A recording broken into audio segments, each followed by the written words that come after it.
Sit back and relax while I listen to Train Kickers podcast. I'm Dave, and along with my co-hosts Dan and Steve, we're going to take you all around the world of miniature wargaming. On tonight's episode, we're going to start our deep dives into the different legions for Horus Heresy. Since they come numerically first, we're going to start with the Dark Angels. Now, a bit of a lead-in into this, we don't do any hobby, we don't go through news, anything like that. We just get to the legion discussion. Our original intention was that these were going to be short episodes. Before we started recording, we thought maybe 30 minutes, maybe a little bit longer, because the Dark Angels have just so much for theirs. Spoiler alert, if you haven't looked at the tag yet, we talk for well over 2 hours, and we don't go through the Rites of War. We actually kind of run out of time. We discuss it very briefly at the end. I would still like to do a little discussion on that, or at least a recording myself of that. But this will be time-stamped. I'm going to break it down with more timestamps than normal, so that way if you only want to hear certain parts, you'll be able to find that. And now, on to the show. All right, and at this point, we're going to start our Legion discussions. We went a little bit back and forth, and we decided we're just going to go straight in order for this. So we're going to be starting with Dark Angels. That, of course, is probably going to be the longest one, because when you look at everything, they kind of got the most. Part of it, I think, just because of their structure. Part of it because they had so many units, apparently they just didn't put in the book. Do we want to mention the Fluff at all? Yeah, we can give like 5 minutes towards the Fluff. Okay. Do you want to give a few minutes then? Oh, you want me to do it? Whoever. I'm not Sounds picky. like you volunteered, Dan. It did sound like you volunteered. No, because this is one of my top 3 legions. I do like, so top 3 legions for me are Dark Angels, White Scars, and Alpha Legion. I had like 3 or 4 people not started Dark Angels in Maplewood. This would have been my legion. Just because oh my god, the fucking Terminators just look so good. God They're the most popular legion overall for new starts. When they showed the numbers, it was by a couple percentage points. Which is very surprising. I guess because they play so they can like custom. Anyway, it doesn't matter. So this is the first legion. Because they're black, which means you don't have to paint shit. Yeah, but so is Iron Hands. You don't have to paint. And Ferrus Manus is the Primarch killer. Anyway, moving on. So you need a dead Primarch? Yeah, no, he like if you look at his rules, ironically, Ferrus Manus is the premier Primarch killer, which is the irony. So yeah, Dark Angels are your first legion of Space Marines. They basically are,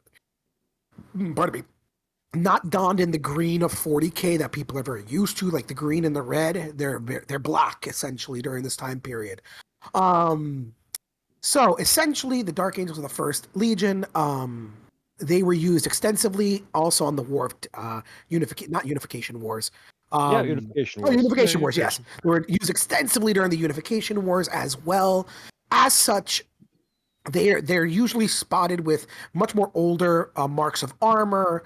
But the really cool thing about them is, and I know our friend James kind of like talks to me about this, is the Dark Angels were kind of created for a very specific purpose in mind, which people don't really realize, and that is actually to fight against the Mechanicum. Dark Angels are known to have a lot of their older weapons, such as plasma, but they're also, because of where their Primarch grew up, are really good at taking down monsters or just bigger creatures. And the Emperor pretty much essentially set these guys up as the just in case the Mechanicum decided to go against the Emperor. And he had his Dark Angels kind of trained to take out their big creatures, essentially, because they're not really robots yet. They're cybernetic. They're half human, half. So this is they're not the largest legion. It still remains with the Ultramarines. But yeah, no, that's really about everything. I mean, also a little spoiler alert: the Dark Angels, as you know, in 40K, a good half of them turned traitor. Was it half? Exact. I don't know if they probably give you exact numbers. Yeah. It might change between books, but essentially and here's the meme joke they always make of which ones are left. Are they the traitors? Are they the not? And all that. The ones that are probably about half. A lot of it was the ones who were Terran born went one way. The ones who were born and Caliban went So the other way, Caliban went with is Luther. basically Lutherans versus the joke is actually like Luther. But yeah, it's the Lutherans that stayed in Caliban versus the Lion, who basically went to go rescue Terra. Yes. Yeah, and then they wear green now in remembrance of their planet that was utterly destroyed, except for the core where the lore essentially says the lion is sleeping and one day to be awoken when he's needed. When GW Let needs it to go make boom. money. Yeah. What we really should do one money. of these days, if we want to really give our listeners a treat, but a very long treat, is have James on and he can tell us all about a variety of things that we'd have to look back through to remember. There's so much lore. There's so much lore in things. It's so tough. James is our resident lore buddy. Yeah, he's the librarian of the group. He's the God, I can't say that fucking name. No, you can't. Remembrancer. Remembrancer. Yeah. He's our local remembrancer. But yeah, no, the reason I like this Legion is for two reasons. Their fluff is pretty cool, and they I dare say they're definitely one of the top 3 best looking Legions. Yeah, in 30K, I like that. So there are several legions that are essentially in black. Iron Warriors I like a lot of times when the people just do a lot more of metal colors rather than just the pure black. But they get nice highlights and accents with the reds and the whites. Like mine right now, they probably would look a little bit like Iron Warriors and therefore look a little bit like Raven Guard and all of that if it wasn't for the red and a little bit of iconography. So it really does help stand them apart from the other sort of all black legions. Mm-hmm. But all right, so why don't we get started? Quick thing we'll say related to all of them is that they all have a thing in the beginning that essentially says, hey, you're able to take special war gear from your legion. Hey, your guys are able to take certain type of console upgrade, essentially some sort of upgrade, and then your warlord trait list. So they have their own version of that, but everyone has their own version. We'll point out if any of that is different. They aren't. I did remember looking at that specific. It's the bottom. So like you'll have a chart. They always have a special rule for the Legion, and then the bottom 3 things are always the same thing. Here is your armory. Here is your specialized HQ. Yeah, and then here is your warlord traits. Sure. All right, so the big thing with Dark Angels and what's going to probably take the longest, why they are the longest ones to go over, is one, they have a army-wide trait, but it breaks down a lot more depending on what you want to do with it, and a lot more than any of the other ones. So what they have is a Hexagrammaton. So what this rule does, some units are told which one they have to select. So essentially, when you build your army, every unit has to pick a subtype. Some of them are chosen for you because some units it'll say on there what subtype they are. When we get to the Interemptors later, they are Dreadwing. It mentions it right in their profile. Otherwise, you're choosing it. If you have a unit, every model in that unit has the same exact subtype. If you have a special character, obviously they can have their own subtype. That's the only way to sort of mix subtypes. So your independent character could have a different one than your unit. If that's the case, at the start of your turn, each round, you can determine which of the 2 subtypes in that unit is going to be the active one for the round, essentially until you go again. Or, really round is probably the best way to put it. The other subtype essentially doesn't exist. They mentioned, the other things that break it are obviously, things like Tech Marines or Apothecaries, because they are types of units that are allowed to join otherwise. But again, that same sort of rule of every unit has exactly one subtype active, even if there was ways for them to have other ones. If you take a dedicated transport, it has to have the same subtype as the unit that took it. Otherwise, vehicles can choose. And while you're embarked on a model, a unit gains no benefit from its Hexagrammaton unit subtypes that any model includes may possess, but the model they are embarked on may benefit from any of the subtype that it itself possesses. So when you're in a vehicle, you don't get any bonuses, but if your vehicle has a subtype, it can still have its own bonuses. I there is no restriction as far as I'm aware, and I've read it several times, if like your units can't join with different types, essentially they can't have different types, but you can get into a vehicle with a different type than yourself. But you just, like I said, it just can't be your dedicated because that would have to be the same type. They have, as far as I know, yeah, theirs is the most complicated Legion rule, right? Everyone else's is like your whole army gets this thing. Yeah, no. Does anyone else like deviate out units at all? Crunchy. No, Raven Guard's up there too with their weirdness of like non-Terminators, things that don't fly, Terminators and things that fly, and like Dreadnoughts or something like that. They're each their own category with their own rule. That one's weird. Like when you say complicated, you have like Alpha Legion, which is a very simple one, but complex in like play, which is like -2 inches. So yeah, okay, it's only -2 inches to shoot and to charge. Right? They're always kind of but like in actual play, that actually does you tend to be it gets complicated with your way to move. I don't know if that makes any sense. Sure. Well, so complication. Yeah. We're thinking about in the beginning of trying to even just put it together. Yeah, their thing is a nice basic idea. And then how it plays out on the battlefield can feel more impactful, obviously. Yeah, no, I agree. This is more of the wordy ones. Yes. That's gonna. And as someone who plays Dark Angels, I've played 2 games. I'm playing a couple, probably learning style games, teaching some people tomorrow. What I've learned with them is you definitely want something written down so you remember which units are which, because you're not going to remember. I didn't. Because depending on what the unit is armed with or what you see as their purpose or what you want them to do, you are going to be varying up what they are. You're not going to be running an army of all of one subtype or another. There's going to be a lot of difference. Your independent characters, it's usually a really good idea for them to have a different subtype than maybe the unit might want to put them in. So that way you get some choice. You can say, hey, for this turn, ooh, I know I'm going at this. I need this thing more, whatever it may be. And we'll get into those in a second. So have it written down somewhere. But there are 6. I should point out that they also are pretty powerful too.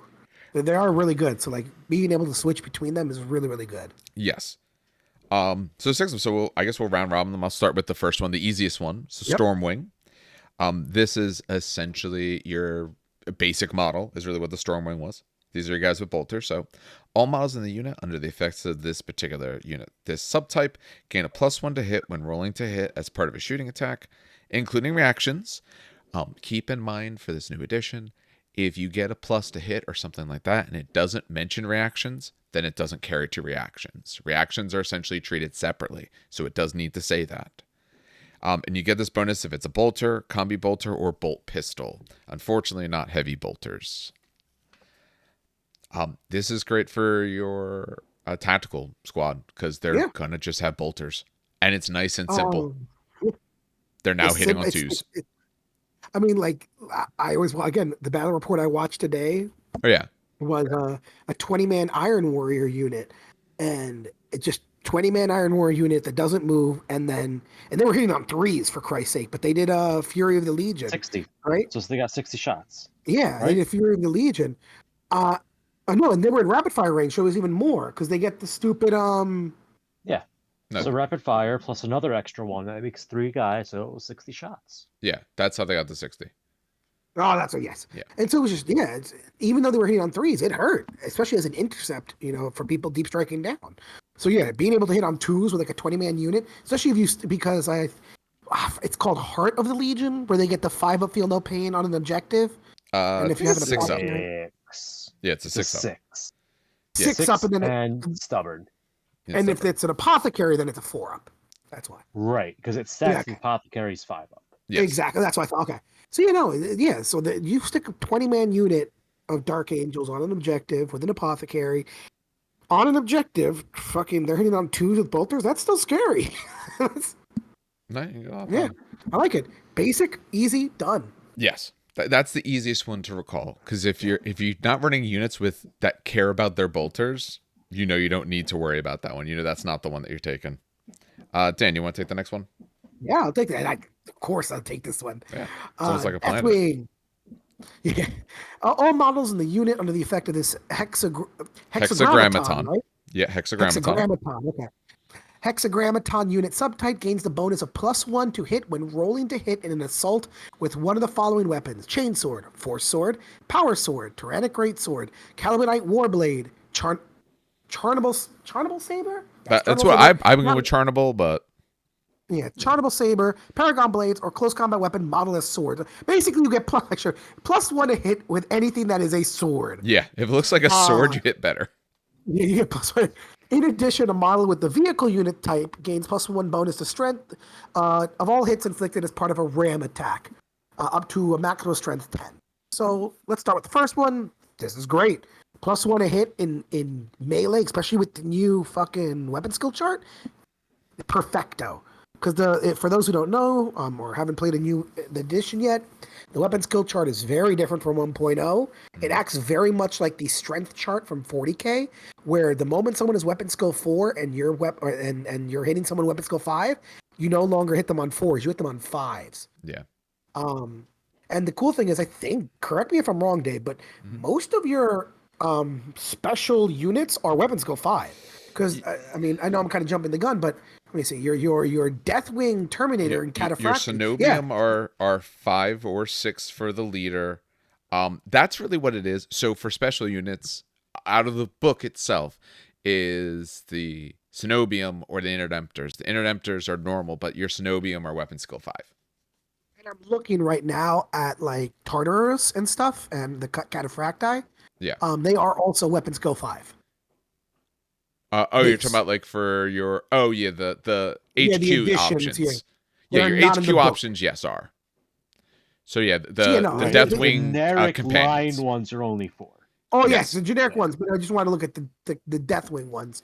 Yeah. But yeah, no, that's you're hitting on 2s or 3s almost all the time, and if you're hitting a Primarch, you're hitting on 4s. Yeah, that's insane.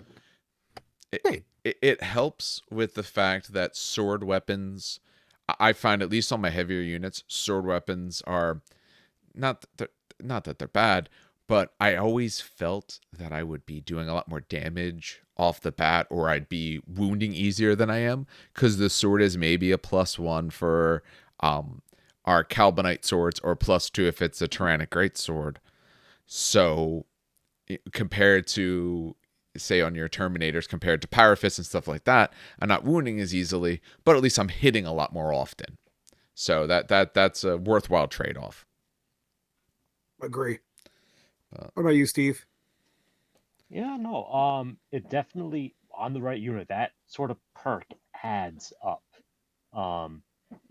It's a D6 based system, so there's only so much you can take a D6 and modify it by. A +1 is nothing to laugh at. Yeah. You know?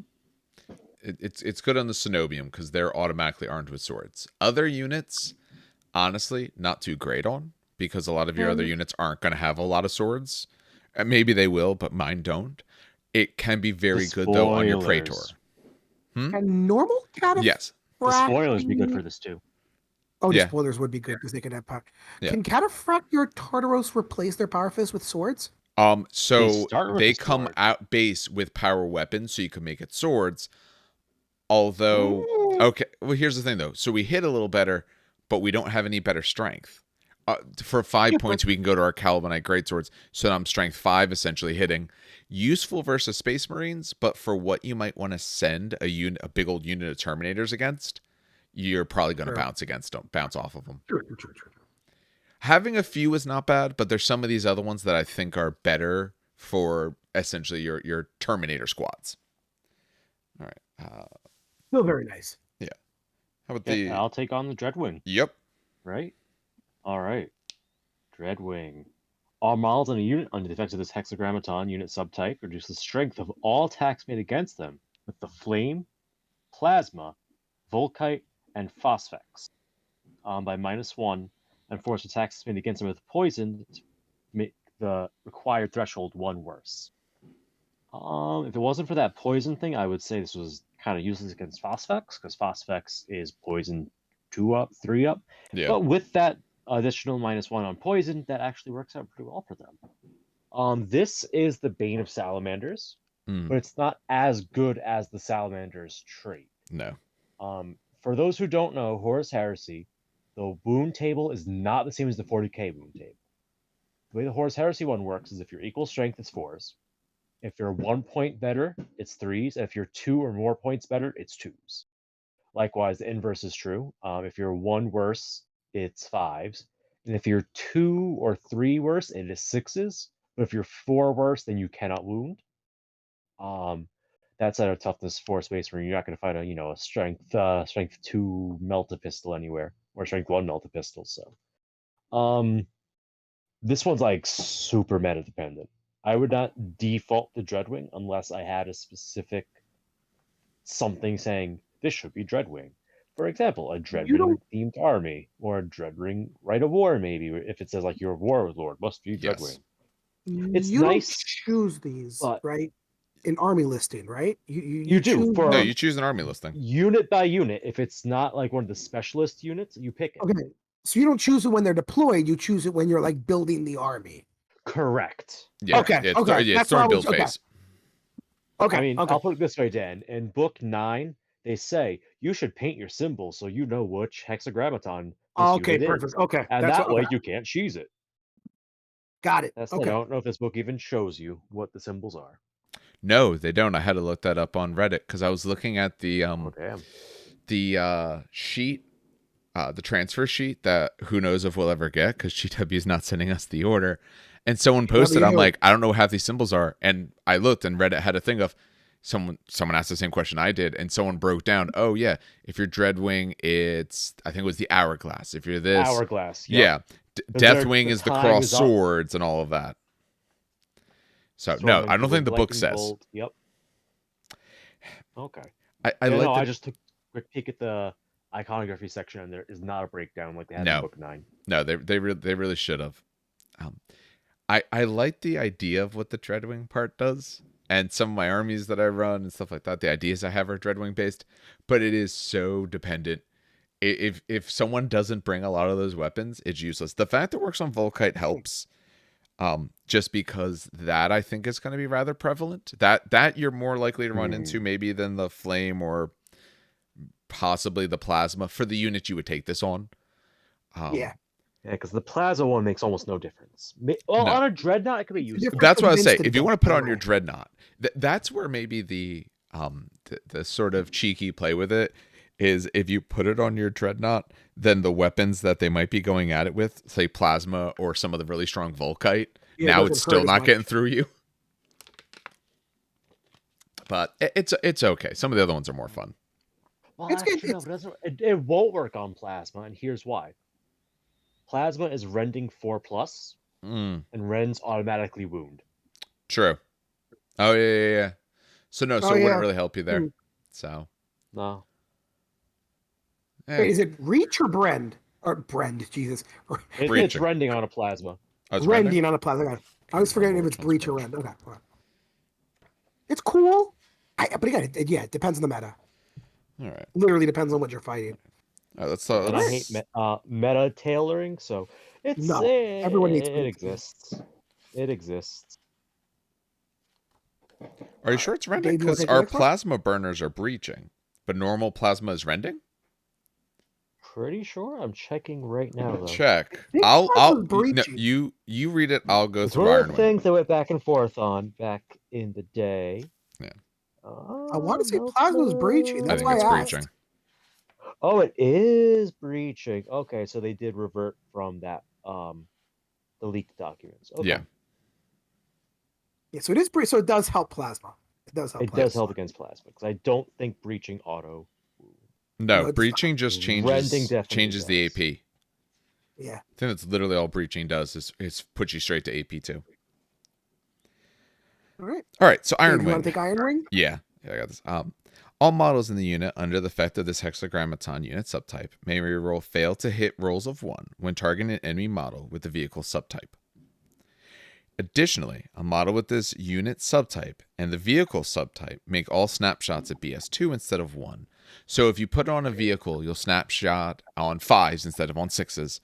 And if you have this subtype and you're targeting a vehicle, you get to reroll when your 1s to hit. I mean, this one is good. I've taken this one on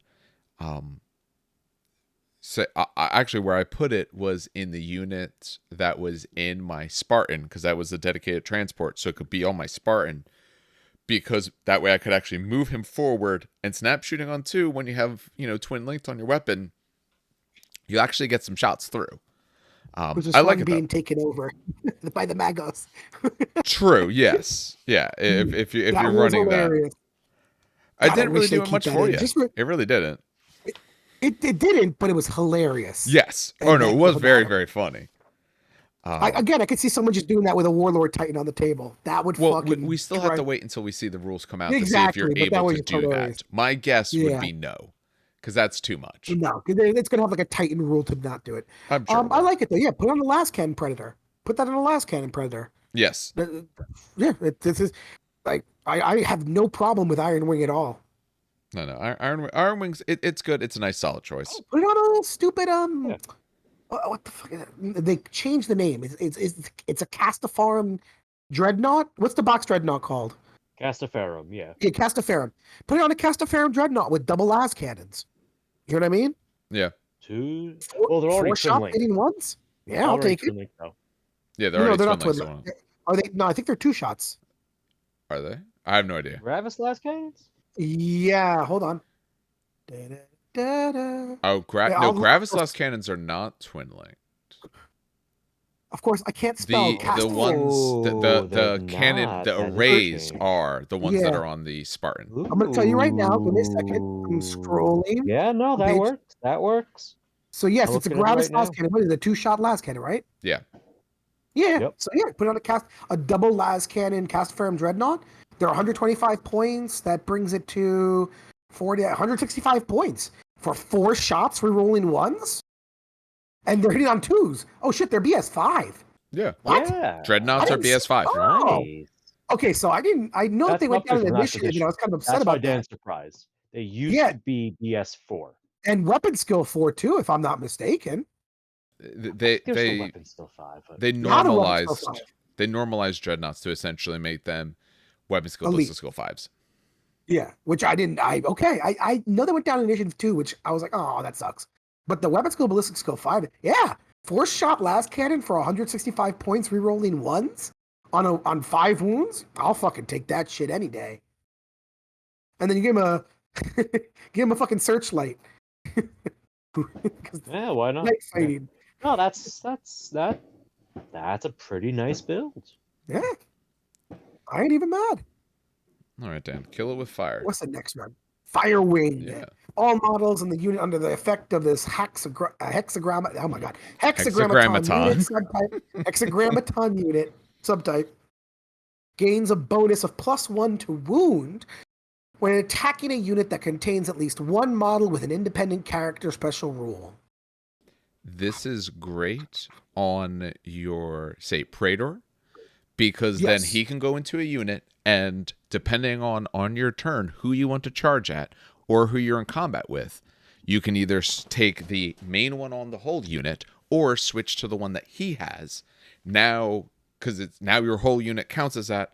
Oh, they have an independent character in there. Now I wound on 1 better on my whole unit. Oh yeah, I like that. Yeah, I do that on my Praetor, and like maybe Ironwing on the unit. That's what I think I was liking it, because then depending on what I'm going against, which one do I need? I would probably do. Well, hold on. What this is? You're talking about? Oh no, you don't have the sword unit. You need more sword. Yeah. I put them together. So obviously, Cenobium. Yeah, that Deathwing for sure, because they have swords. Yeah, because I was say Deathwing, you do Deathwing and Firewing. Yes, but since I wasn't running those at the time, and my other guys don't have tons of swords, again, it could be useful. It's not bad, but I was more worried about heavy targets. But either choice isn't bad. But I like, running my independent characters with Firewing. Yeah. I was gonna say Firewing's a great fuck you to Mechanicum, because they like to hide their magos with the robots, which are normally hard to wound. Yep. But since the entire unit's being targeted, hey, guess what? Say it starts at like a 6 or a 5. Now it's 5s or 4s. Yeah. It helped against Dan for sure. Honestly, I would throw this on a heavy bolter squad, because they have a high enough strength to normally wound Mechanicus robots on 5s, which would put them down to Which would 4s, make them 4s. or wound Yeah. Marines on 3s and push that down to 2s. Choose. Yeah, no, that's a good idea. Or even, you know what I'm thinking too? And they have the range to reach across the tables, as long as you have good line of sight somewhere. Or like Volkite. Great. Or on What about Volkite. Yeah, Volkite? Volkite weapons, it's good on too. Less. On the lighter Volkite weapons, yes. On the heavier Yes. ones, it's a 50-50. Because if they're strength 6 natively, they're already wounding Marines. Yeah, choose for Space Unless Marine. they're Salamanders, but yeah. Yeah. Now, it's good on the lighter Volkite to make it feel worthwhile. Because I found the other one, Chargers versus Calivers. You know, obviously the Caliver feels better. It's more points, you know, heavy, okay, all that, another shot. But you have this on a unit with Chargers. Now, you know, you can actually feel useful in hunting someone if they have independent characters. Yeah, because no, I agree. Your strength is now very good for that. Or I said, or heavy bolters. I mean, I put 5 heavy bolter guys together. I do like the idea of them standing in the back. Here's your unit with an independent character. I'm just going to try to kill people in that squad. Just try to lower them. Even rotor cannons. Even fucking rotor cannons. Actually, yeah. If you want to take rotor cannons, this is one way that would actually make it worthwhile. Those little strength rotor 3. cannons with now wounding Space Marines on 4s. With all those shots. Ugh. Trying to think if there's any units that have rotor cannons and access to precision shots. I don't think there are outside of Night Lords, so that wouldn't work. No. Yeah, that wouldn't work. Nothing like that, but... Technically, Head Seekers, by the way, can do that. I know what you're thinking. Technically, Head Seekers, because they're relentless and they can take... Yeah. But that, you would just take a multi-melt of 4. You know, Firewing's cool. Fluff-wise, of the Dark Angels, Firewing were the biggest fans of Mark 6 because it has the extra sensor suites inside of it. Mm-hmm. And, you know, when going for those assassination runs against the enemy caster, that's what you want. Firewing's cool. They're fluff-wise, you know, it's a cool concept. Like, this is the kill team. And there so happens to be a larger battle going on. I like their trait. It's nice. They're all good. It doesn't work against all characters, just independents. So, Apothecaries and Tech Marines, not going to trigger it. No. Which means it's probably going to be about 1 to 3 units in the enemy army to work against, but even then, it's not, like I said earlier, a +1 on a D6 is nothing to joke about. All right. How about these fast boys? The Ravenwing. So Ravenwing. Quick fluff note before getting to the crunch. Did you know that even during the Horus Heresy, the Dark Angels were on a quest to scrounge up survivors of a battle they were kind of ashamed that they took part in? That's on brand for sure. That's absolutely on brand. Yeah. Thunder Warriors. The Dark Angels, part of their task during the Crusade was to track down any runaway Thunder Warriors and hunt them down because they didn't want word getting out that the Emperor every now and then is like, you're no longer useful, and, you know, bang. Going into the crunch, models in a unit under the effect of this Hexagrammaton unit subtype, other than models of the vehicle type, get +1 to the distance moved when they run, and if they're cavalry, they can also reroll failed shrouded damage mitigation rolls. So essentially, if your bikes make a run move, they have a 5-up shrouded, and you can then reroll failures on that. Models with this unit type that are vehicles instead add 2 their moving characteristic, moving at cruising speed. This one's situational. As +1 to run means it's not great on infantry. Nope. The cavalry buff only works on turns that they run, which means they're not shooting. No. This is competing. Hold on. This is competing with Ironwing for the vehicles. I don't see it being useful on anything else. No. Steve, they don't have to run to get the reroll. No, they have to run because that's how you get shrouded. Cavalry. Shroud is a reaction, isn't it? Right. Or it's also a reaction. True. So if they took the reaction. Shrouded. Yeah, that's what I was thinking. If they take the reaction, but that means you're dedicating 1 of your 3 to 4 reactions every turn. Maybe your only shooting phase reaction. True. To get a 5-up rerollable save. It's don't get me wrong, it's useful, but I wouldn't.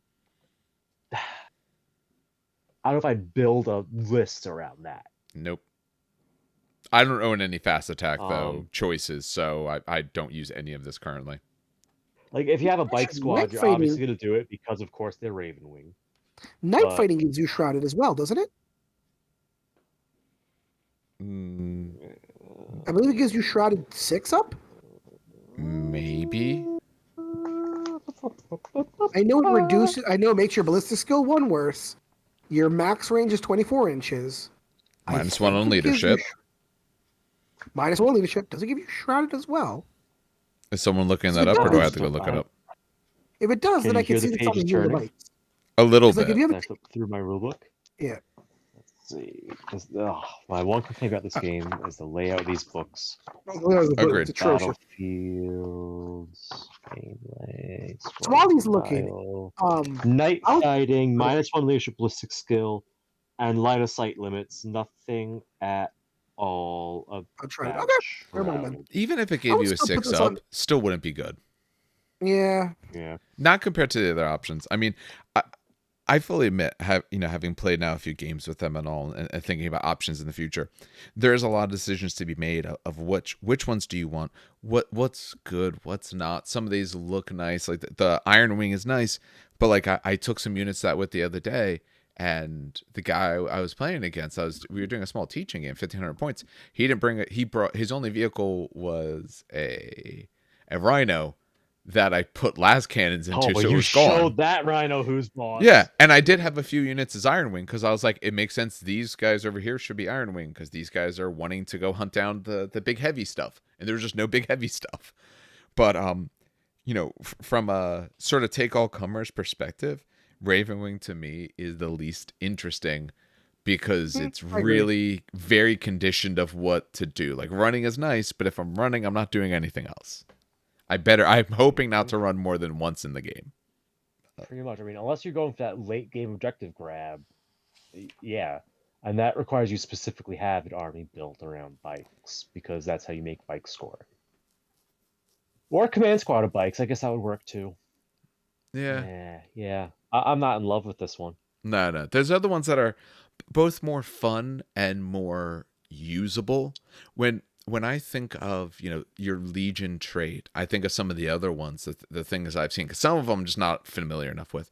But thinking through some of them, they're usually pretty big and useful and important. Since you have a variety to choose from, it feels like you want to be making good choices. I understand wanting to make fluff choices, sure, but you definitely want to feel like you're making a good decision, because if you make a bad one somewhere, then like, oh, this unit, no, they're just regular old Space Marines. They got nothing. Oh, you got cool stuff? No, these guys don't. Yeah, like if it was runs or charges, that'd be like, okay, yes, this could be interesting on a melee squad. But Exactly. the fact that, and it's cruising speed specifically for the other one, like, yep, the extra movement is not that enticing when it can't be used to give you the bonus to charges. Like the White Scars trait puts the basic Marine up to move 8, which is also a +1 to charge rolls. So that one has interesting, cascading effects.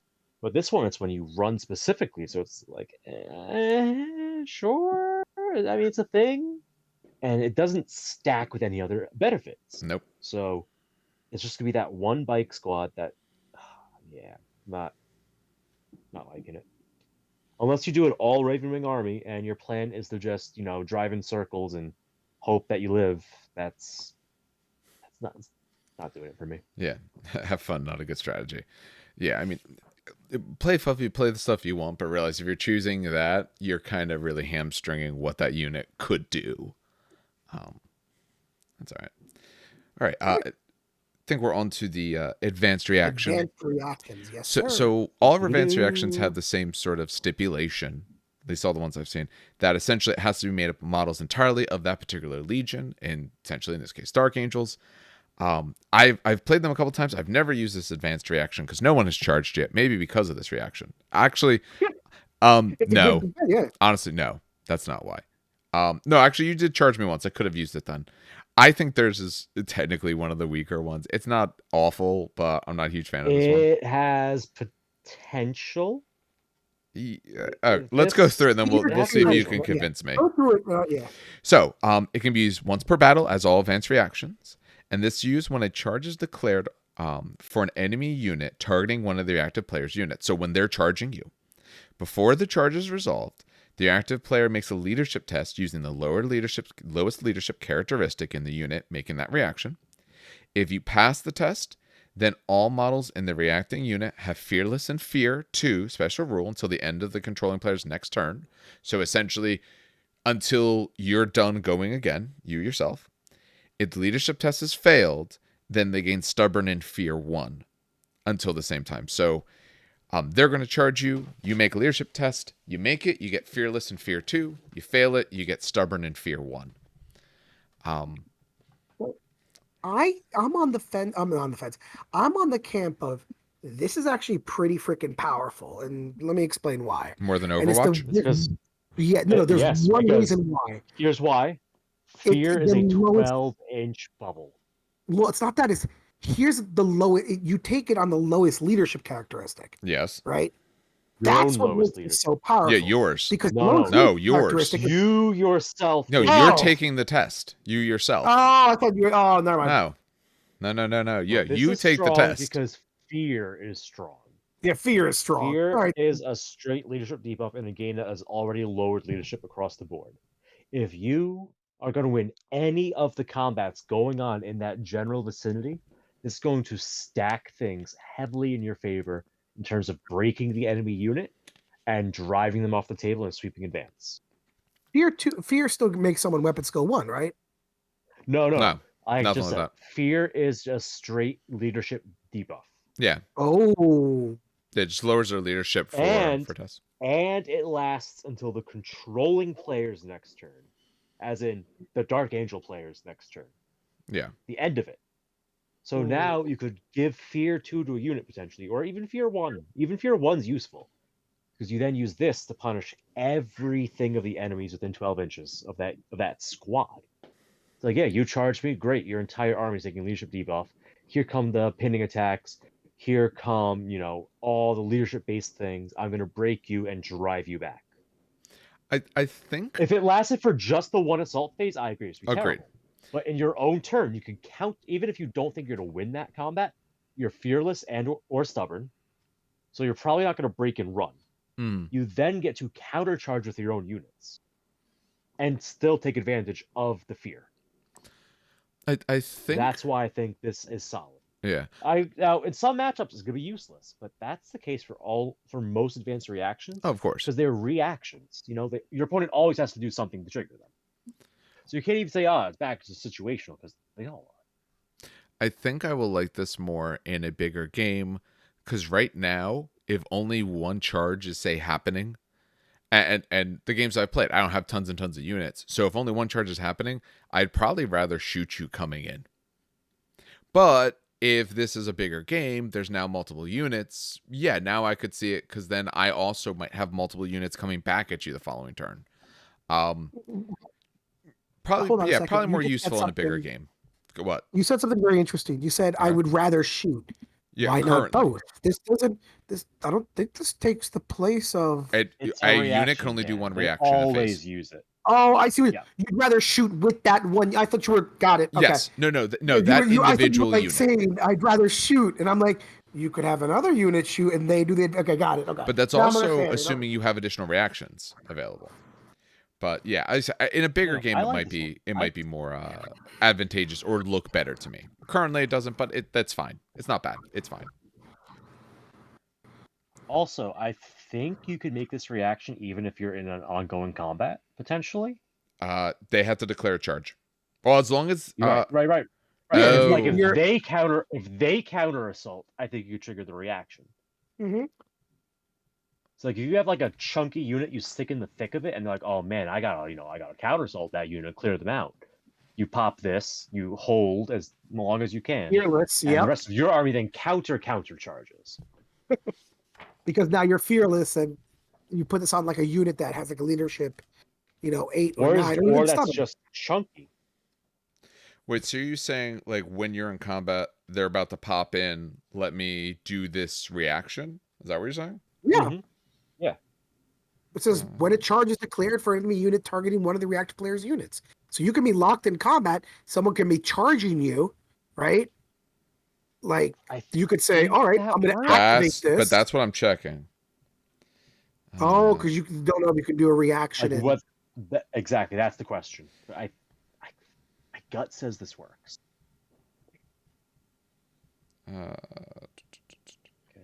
Reactions, page 150. Yeah, it's on page 160 in the main book for reactions. I'm looking at the reactions in the assault phase. And I was just checking. I'm checking the advanced reactions rules, and yeah, it's all of the restrictions placed upon reactions, unless it's specifically noted otherwise in their description. Oh, okay. Never mind. A unit locked in combat may not react. Oh, okay. We tried. I'm sorry. I tried. I said that's what I thought. I didn't think they were allowed to. Yeah. And that's what I wanted to check. But it still does set you up for a good counter assault. Yeah, it's still good. Throw a sacrificial unit up front that's tanky, and then have your counter assault ready behind it. That's how I would use this. If you wanted to, try it out and see it work. I like just a chunky Terminator unit. It doesn't even have to be like a good one. Just throw it forward. It's like, hey, here's a Terminator squad. You want to do something about that? And even if, I don't know. I like it. We'll see. I haven't used it enough or in a big enough game where I've felt the desire to use that so far. But time will tell. All right, Warlord Traits. Dan, do you want to take the first one? Yeah, I'll take this. Marshal of the Crown. Mm-hmm. I'm gonna kind of skip the first line sentences. It's the flavor text. That's okay. We don't have to go through the flavor text. Yeah. So basically, the Warlord gets a +1 leadership to a maximum of 10.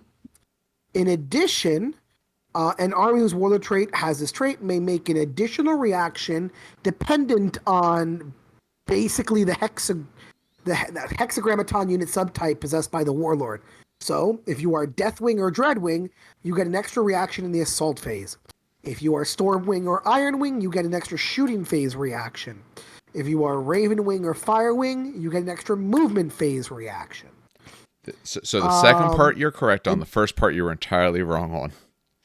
What? Dictated by possessed by the Warlord. No. A Warlord with this trait selects a unit type. All units that have at least one model of that type and can see the Warlord gain a +1 leadership. The Warlord doesn't get more leadership. The Warlord chooses a subtype, and people with that subtype who can see him get +1 leadership. Got it. Yep. Which pairs the advanced reaction nicely. Since the lowest guy is now getting a bump of +1. Exactly. For what that's worth. It's all actually that. Command Squad banner is really good for the advanced reaction because it sets you to 10. But yeah, no. I mean, it's just so this Warlord trait. It's a leadership buff. It gives you an extra reaction. Yeah, Wait, which is useful. And you can customize what it is. What do you take on your Warlord? Ironwing, you said, right? No, I take Firewing. Firewing. Currently. Because I find that's one that I like. Because on my Warlord, I'm thinking, okay, he's an individual. Either that or I do take Deathwing sometimes, or I think about it because he often has a sword. But what I like about that is the units that I want to send him against usually are the ones with the independent character. So this way, my whole unit that I'm in I know I can use the benefit. Where I might not be using their benefit because I might not be going against a vehicle. I might not be using a bolter. I might not be doing this, that, the other thing. Like that way, at least I can guarantee one use. And an extra movement phase, which the movement phase is good on Cataphracti. The extra reaction. Yes. No, I like this a lot. All right. That's very easy, yeah. Yes. Why don't you tell us about those keys there, Steve? Yeah, so Seneschal of the Keys. Essentially, this one's like, hey, you're a guy's part of those secret orders they don't tell the others about. Ooh. So, a Warlord with this trait may select any one faction. Examples given are Mechanicum, Dark Mechanicum, making Dan happy, Demons of the Ruin Storm, Legiones Astartes, fill in the blank, and so on. Once per battle, the Warlord's controlling player may, at the start of any of their own turns, declare that turn to be decisive. Ooh. During the decisive turn, the Warlord and all models unit he has joined may increase weapon skill or ballistic skill by 1, making attacks against the unit that includes at least one model from the chosen faction. In addition, you get one extra assault phase reaction, as long as your Warlord is alive. So, does this work during list writing, or does this work when you show up to the table? It has to be when you show up to the table, because otherwise it's garbage. It has to be the table. Yeah, it has to be when you're there. Well, put this way. Yeah, there's no way you don't. Because if you don't get to decide when I'm there, which means I get to select some part of your faction, then this Warlord trait will literally never be taken. Yeah. I literally think that 99.9% of the fucking people that read this are not going to be like, well, you have to choose beforehand. I'm like... You never know. There's people out there. I agree. I would love this, bro. I not even the TOs for 40K would look at this and say, no, you have to choose beforehand. No. 40K TOs absolutely would. No, they would not. No. Absolutely. TOs. No. Yeah. So this has to be chosen. I would say this absolutely gets chosen beforehand. And I think this is the one me and Dave were talking about during our game with Mechanicum. Yes. I love this Warlord trait. I like it more now that I thought about it, and the fact that, you choose then, not like previous in the future. That +1 weapon skill or ballistic skill. Actually, hold on a second. How long is this? One turn. One turn, so that's why. That turn. Because it said or ballistic skill. I'm like, why not just and? Because it's the whole turn, but whatever. It doesn't matter. Well, they don't let you have both. That's all. Yeah, exactly. So the +1 weapon skill and ballistic skill, especially given to the unit, is fucking massive. Because now the Praetor is now weapon skill, what, 7? Or is weapon skill, no, it's weapon skill 6 normally, right? Yeah, 6 normally, so it'd make him 7. Now 7. Yeah, so he becomes 7. And if you stick him in a unit of the, I know it's not the Cenobites, it's the, what are the Tyrannic Greatsword Terminators called? Cenobium. Yeah, the Cenobium, yeah, it's the same thing. Oh, yeah. It's the Cenobium. That's a weapon skill 6 Terminator unit. What the fuck? Shit. I literally think for one, I don't give a fuck if it's for one turn. You charge that unit, right? At weapon skill 6, the only thing that's hurting them is a Primarch. Because I don't think there's literally anyone other than the Lernaean Terminators that get natively +1 a hit. They have the same thing, by the way. Select a faction, and you get +1 a hit against that faction, right? Other than Lernaeans, I don't think anyone's hitting those fuckers on 4s. I don't think there's a single weapon skill 6 elite unit in the entire book. Sans a Primarch. That's okay, because you just throw lots of dice at that unit. But also remember, it's only for one turn. One turn, your assault debuffed. The next turn, you swing back as normal. But still, and by the way, it's a full things. Weapon skill 4 base, 7, 6, 5. It's all the same. But this is a go turn. This is, you have to build around having a go turn and an assassination run. So if you have like a Firewing boss that has this trait and a really great mobility asset, yeah, I could see you going for this, but it's a single unit. Too. I would rather be buffing the leadership of half my army. Yeah. Okay. That's just me. I don't know. All right. We do want to discuss a bit of the Rites of War, but we think we should talk about some of the units first, because some of the Rites of War do mention particular units. I'll just briefly go through the armory, because that'll be nice and fast. So anyone who's a character, now all this is, of course, you have to be Legion of Astartes Dark Angel, so I'm going to keep mentioning that. You're a character unit subtype. You can change a power sword for Carbonite Warblade for 5 points. It's a power sword at +1 strength. So normal AP3 melee rending 6 up. So it's a +1 strength power sword you can get. Any model that has plasma guns or twin link plasma guns can take a plasma repeater for an additional 5 points or burner for +10. If the unit has multiple, all of them have to be swapped out, so you can't pick and choose. Repeaters are range 12. Dark Angel Plasmas, strength 6, AP 4, so it's 1 worse in strength. But, so this gun that's 12-inch range is Assault 3, gets hot, twin linked, breaching 4 up. The Plasma Burner is a template at Assault 1, breaching 4 up. So we get less strength, but we tend to either get more shots or templates. We get something as a trade-off. And the twin linked actually does help a lot, by the way. Oh, yeah. Like 3 shots twin linked means you're not going to burn yourself out. Yeah. for replacing a plasma, which is usually already reasonably expensive, and now you're having to upgrade from there. So it's costly. So it's good that they gave you a little something for that. If a model's an independent character, then they can swap out a Power Fist for a Tyrannic Greatsword. It's a +2 strength AP3. It's melee, two-handed. It's rending 5-up and murder strike 5-up. Our Praetor, our Legion-specific Praetor, as well in Cataphracti as well as in normal armor, both have swords. So whenever I run them as if they have this weapon, because you need 5s, but when you get 5-ups, you slaughter things like whatever that tentacle robot monster was that I killed the other game when we played. Scarlet Demure. That's it. Yeah. It's good. I should point out, by the way, we also figured out that Terminator Praetors do not mastercraft their weapons, which we did laugh at. Because I was asking Dave, like, why do you not mastercraft the weapon? It's the easiest 10 points ever to spend, and there's always 10 points in the list, and it's a free reroll. Like, it's just great. It's one reroll, but if you're reeling ones and then maybe you're on 2s, you could pick up a 2 and then all the 1s and reroll. It's just good. And we were looking for that option in the Cataphracti. What was it? Cataphracti, right?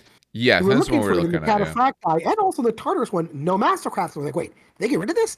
Then we looked at normal Praetor on foot, and he can mastercraft his weapon. So we were just joking and laughing at that one. When you get the fancy armor, they've taken everything out of the storage locker that they're willing to give you. Yeah, exactly. Like, now you don't get that fancy weapon. Look at your armor. Get out of here. Go kill some people. That was funny. That did put a smile on my face. The only other thing real fast is you can swap out some missiles for stasis missiles. It's essentially concussive. That's the big thing with those. Now, hold on. Wait. Whoa.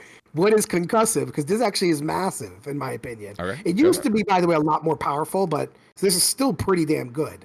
You're like, man, it was so good. I mean, it used to be better before, but still. Now, go ahead. No, but this is still amazing. So what is concussive? Steve? Mr. Rulebook? Not under hammers anymore. Concussive is when you hit someone, they take an initiative debuff, correct? No. They changed it? Yes, they. I have not used a single concussive weapon yet. So instead of burying the lead, Dan, what's concussive? Oh, God damn it. I have my rulebook in the damn car. God. You're like, well, this is why I was like, someone's opening the index. You should have your stuff on you. Okay. So I haven't left the house in like a week, so. True. If you suffer one or more wounds, regardless of whether they're saved or otherwise discounted, so if you roll a wound in hit, the unit takes a leadership test at the end of the phase. If the test is failed, the unit's weapon skill goes down by the value in brackets. Yep. So you lower their weapon skill by 1 if you hurt them and they fail their leadership. I mean, I'm not sold on that. It's nice if you have sword boys. You have some Deathwing to back it up. The problem is you already need to have a missile launcher unit. Yes. Yeah. And yet swap out all of them. And they only ever take 1 test in a turn as well. It's not like pinning where you could force them to try 5 times. Like, they could take that 1 leadership test and pass it. I'm like, oh, well, that was a waste of time, wasn't it? Don't get me wrong. It's a cool ability to have. But it'd be better if it was on grenade launchers. Because those are actually, available to more units. Like last edition with Combi, grenade you remember launchers. Remember stasis grenade spam? That was cancer. Yeah. Stop that. Yeah. Stop that. That was literal cancer. Oh, God. So -1 weapon skill, it'll help. But in most cases, I feel like you're either already winning or all you're doing is bringing it to equal. Okay. Yeah. I think the Consularis upgrade we should wait for one moment on, because the bonus it gives, we need to talk about the Cenobium before we can talk about what this bonus is that happens. Makes sense to me. Yeah. Now, I think for the Primarchs as well, just for also sake of brevity, I think for Primarchs, it's probably, I don't know, do we want to discuss Primarchs as we go along, or do we want to do some sort of Primarch big battle discussion when we get to that point? Save Primarchs. Yeah, agreed. Besides, okay, I'll put it this way. Primarchs are minimum 2,000 point games to field, if not more, based on their points. Yep. If someone's listening to this, they're probably starting out and getting their first few games in. I mean, some people go ham and start at 5,000 points, but they're also kind of insane. Love you, but what's wrong with you? I think we should skip Primarchs. No, agreed. The one thing I'll say about him is he's one of the more killy of the Primarchs. His stats are, if you look at the averages, he tends to be the average or the one better. Not the top at necessarily some of the stats, but either sitting with them at the top or a little bit better than the middle. So he's good in that sort of respect. It makes sense, though. I mean, their whole purpose is to go out and take care of problems. All right. So who wants to take Cenobium? Wait, what about Corswain? He's after. He's not. Yeah. We have the actual books in front of us. Yeah, they're after. Yeah, elites come first. Dan. Oh, okay. Well, so let's go to Cenobium. Yeah. I was looking at that. I was like, oh, wait. I was looking at this in order. Inner Circle Knights Cenobium. Anyone They are Terminator +1s in terms of points. Yep. A nice hefty 275. But they also are Terminator +1 in terms of a lot of their stats. So the basic guy here, they're all in Cataphractii armor. They all have Tyrannic Greatswords, which means they are excellent character to monster hunters. They have these things called Plasma Casters, which is a unique piece of Wargear to them. Stat line, it looks like a standard Terminator stat line, except they're all Leadership 9, and they're all Weapon Skill 5, which is really nice. Weapon Skill 6 on their HQ. Yep, 6 on the squad leader. Although he's every model in this unit is a character as well. Yeah, they are. Which means they are all able to take character upgrades if any of them were relevant. They don't have Tyrannic Greatswords, so I'm not sure there is much that they could take. Right? I was gonna say, what? No, it's you can pass around wounds easier with them.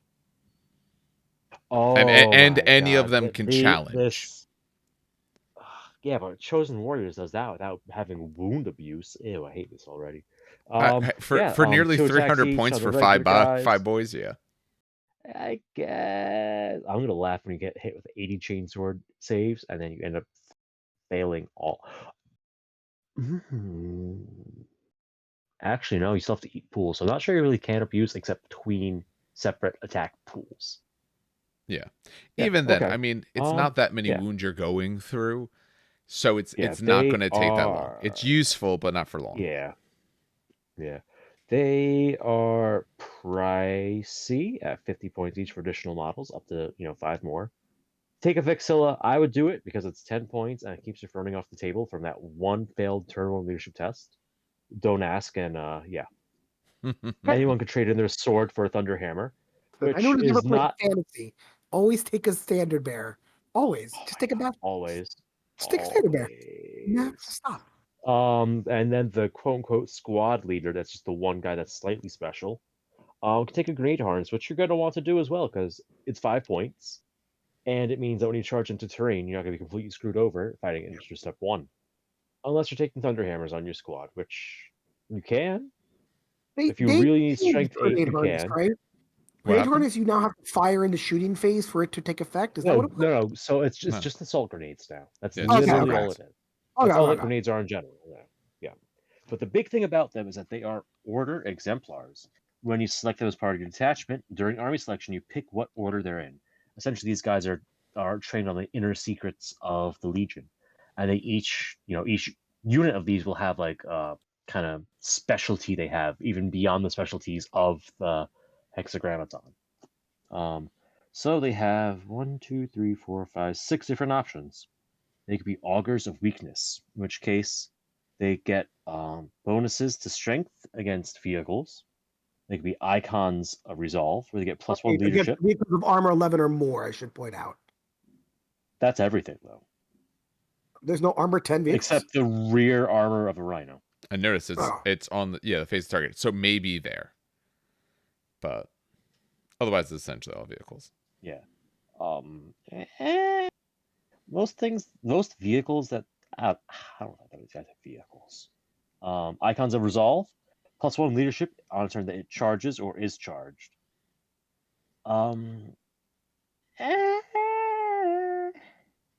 Well, let's go through them and then we'll see which we like. Leadership 10's Slayers of Kings.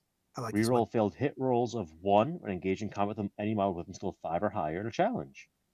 Yep. Oh, sorry, or in a challenge with weapon skill 5. So, I mean, when you fight someone's weapon skill 5, you get reroll 1. So that's fairly straightforward, I feel.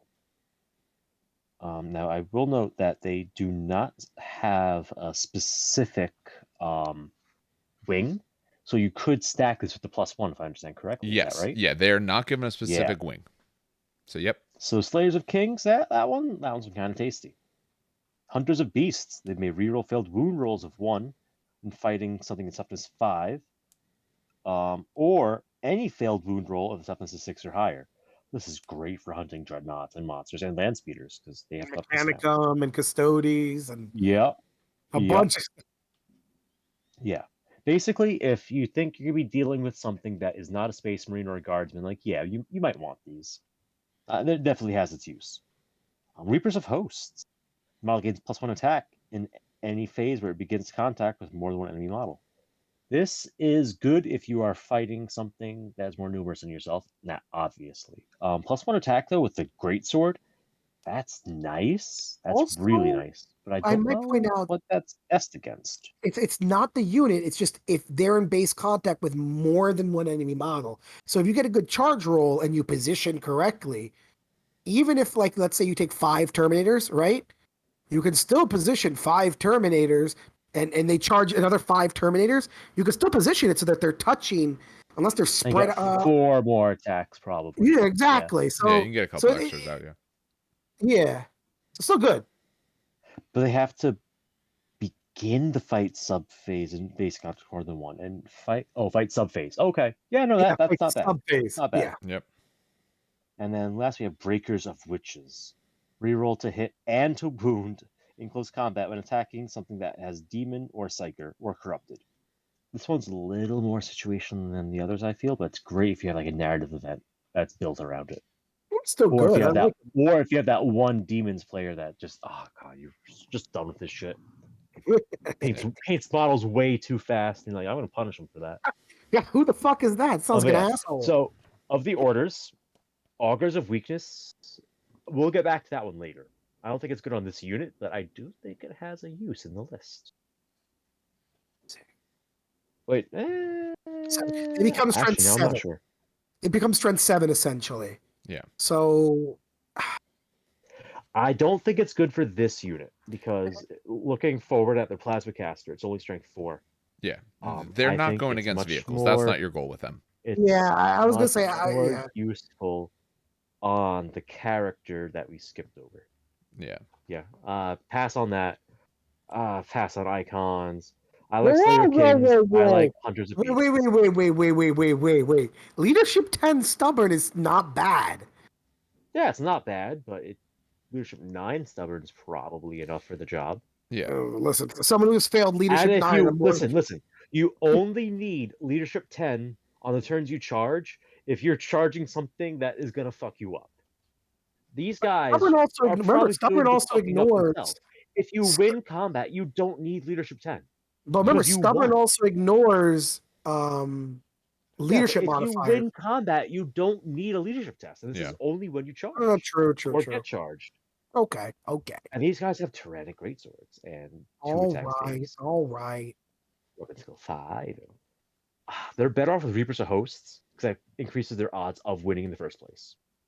Yeah. It's between Hunters and Reapers for me. Or Slayers, because a lot of the elite units are weapon skill 5. Like, these guys want to go against... You want to take these guys, put them in a Spartan, and charge them towards the biggest elite unit you can fucking find, because that's their job. That elite unit, I think, again, the only elite unit that I can think of that does not have weapon skill 5 is the Lernaeans.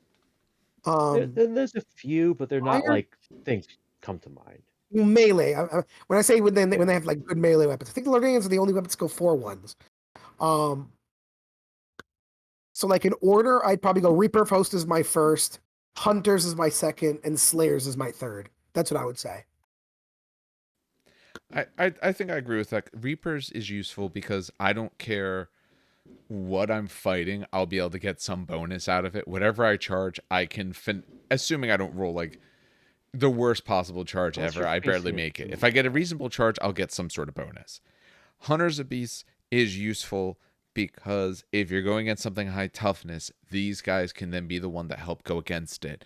Think about this: if these guys are going against, Contemptors or other dreadnoughts, they're actually not wounding that well against them. So getting this +1, that's really going to help me out a lot. Slayer Kings, useful in case you're hunting some of these higher weapon skill things, but your weapon skill is good, so it's not quite as concerning. The other ones are probably a little bit too broken up. But also, I should point out, Dave, because you mentioned on Reapers, though, it's not useful against Dreadnoughts at all. I was saying, but Slayers of Kings more than one.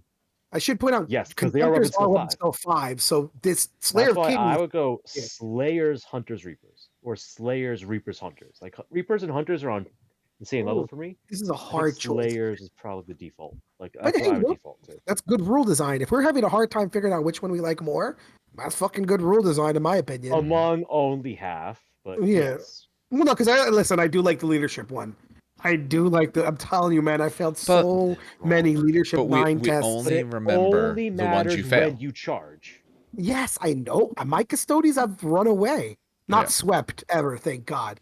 But my custodians have run away. You charge, Dan. It's not like or you get charged. Shot and go, oh no. Well, yeah, but again, like. Oh no, I meant charged. If it comes to that, you already lost. Well, true, but I don't know. I still like. Remember, there's a biasing though in your thought there. You're not remembering all the times you made leadership checks. You're remembering the few that you failed. The negative bias. I'm not saying a +1's not good. It is, but when I look at the other options are really going to be making a difference. The +1 leadership, since I'm already going to be on the 9 no matter what anyway, is like. Maybe it makes a small difference in one game out of, 3 dozen, where the other ones could be making much more realistic differences more often. The only thing against Hunters depends on the enemy being tough. Yeah. Side note, Breaker of Witches is also. I was going to say Breaker of Witches is also pretty good because a lot more people are taking librarians now because of how psychic powers work. Definitely. Yeah. So, but it's still situational. Like it will do. That was more situational. No, the one that we all never gonna feel librarian. We can all agree that Augurs of Weakness just sucks. But I gotta say, like 3 are really good. The other 2 are situational, and Augurs just sucks. So 3 out of have a single use for Augurs, and I really like it. I gotta hear this. So, backtracking, we skipped over their special Legion-specific console. Yeah. Paladin of the Hekayonystikca. He could take that one, but he doesn't have the same I have a sword that's gonna be strength 7 after this mod and a strength 5 plasma flamer. He could have like a calming melta and get a strength 9 melta shot off. But that's also only once per game. Also, you can hold on. If I'm not mistaken, you can replace the Tyrannic Greatsword for Thunderhammers. So, a strength 9 Thunderhammer? Huh? If I'm already at strength 8, again, I don't see these guys as trying to run up against your big, heavy vehicle. Again, I don't think that's good for the unit. I think maybe that choice might work on the very particular console build. Yeah. Just to briefly go over the Consularis. It's the Paladin of the Hexagrammaton. You fought the Plasma Caster. How dare you? Okay, it's a 4/4 template that's breaching 6. There you go. Wow. It's a flamer that's breaching on 6s. Hey, it's fine. Who's the next one we're going over? What? So I'll mention the Consularis real fast because we did skip over it because they said So it's the Paladin of the Hekayonystikca. It's plus 30 points. You have to be a Legion Centurion, Tartarus, or a Cataphractii Centurion. You can select this. You get one of those orders that we just talked about. Your weapon skill goes to 6, leadership to 10. You gain Stubborn and Adamantium Will 3-up, which is the same thing that the Cenobium have. And then you get a Tyrannic Greatsword as well. So essentially, you're similar to a one-off of one of these guys, maybe in normal 2-up armor, or maybe in a Terminator style armor. All right. Who's after this is the Interemptors. I'll take these, and then Dan, you can take the first. We can take one of the named guys because the companions will be fast. Yeah. So Dreadwing, it's 125 points for 5 of these guys. Standard Marine stat line, except that they are 2 attacks base. Otherwise, I think they're about the same. I think much else changes. There are +1 leadership as well. +1. Okay, because they're 8, 9. Normals are what, 7, 8? Yeah. Okay. Yeah, 7, 8 is normal. Okay. They have plasma burners. So we'll go over that right now because that's the biggest thing about these guys. Oh shit, they have rad grenades. Yes, they have rad grenades as well, which absolutely work when someone charges you. And then use your plasma burner on them. And they have counterattack too. Right. Yep. So plasma burner. They are template. We have plasma burners and incinerators. You can upgrade 1 in 5 guides to an incinerator for additional points. But the burners, both of these things, they're strength 6, AP 4, they're salt 1, breaching 4 up. The plasma burner is that. The incinerator, the one that costs you extra points, is torrent 9 inches. So you can fire it off 9 inches away from yourself. They have that, bullet pistol. I said they have rad grenades, which is their big thing. Because rad grenades lower the toughness. Yes. Yep. Right. They have stubborn, counterattack 1, and bitter duty. Honestly, they're a lot of fun. Oh, and they're Perfectus, so their sergeant can take Phosphex bombs. He can take up to 3 of them if he wants. You take 3 Phosphex bombs, too. Yep. Jesus, fuck. I didn't see that. Yeah, these guys are the, just around radiation and plasma, horrible things all the time. Their Rite of War that we'll get to essentially burns out the middle of the board. And then you choose 2 zones that are dangerous and horrible because you're just irradiating and destroying the planet to be able to do what you need. These guys are a lot of fun. I think they're reasonably hit and miss. And I think part of the reason is they have a template weapon, which is nice. But if I'm outside of template range, or you're not charging me, or you're not close enough for... say to reaction, shoot you or anything like that, then they're just kind of Space Marines hanging out for more money. But they can be very good if you get them close, and they're just fun, and they're great looking models. If you have this army, I absolutely suggest getting some of these models. They look great, and the iconography on them is nice. The fucking plasma burner, the tripled barrel plasma, is just so fucking sexy. Yeah. God damn. If you don't want to spend the money on these guys, because, okay, they're Forge World, they can be very expensive. What some people do to be able to make their own, you take a normal guy with a plasma gun, you do a little bit of cutting. So essentially on the bottom of the plasma gun, what you see some people do is they'll put the flamer fuel tank. So because that's essentially what this thing is. It's a plasma flamer for all intents and purposes. The actual gun itself, when you see them have it, looks a little bit different. But this way, it doesn't look like a basic plasma gun. They'll do that and attach it, so that's sort of their counts as. But no, they're a lot of fun. I'll say from playing against this. So I'll say first of all, if you put them in a Rhino, or even if you put them in a Land Raider or Spartan, they come out and they're in range, they're gonna fucking hurt. Yes. Period. Whatever they touch, they're going to hurt. Especially with that Torrent 9, even that Torrent 9 inch. Because remember, you can. The fun part is like the sad part is the templates are affected by where the model is. Yes. But because it's Torrent 9 inches, as long as the skinny part of the template is closer to the person firing it, you can angle it however the fuck you want. So you can just cut across a squad, or you could put it on like one guy and then hit another squad. You know what I mean? Like, so you can shenanigans that a little bit if you want, which is great. And it's really funny because I thought it wouldn't be that effective against Mechanicum, right?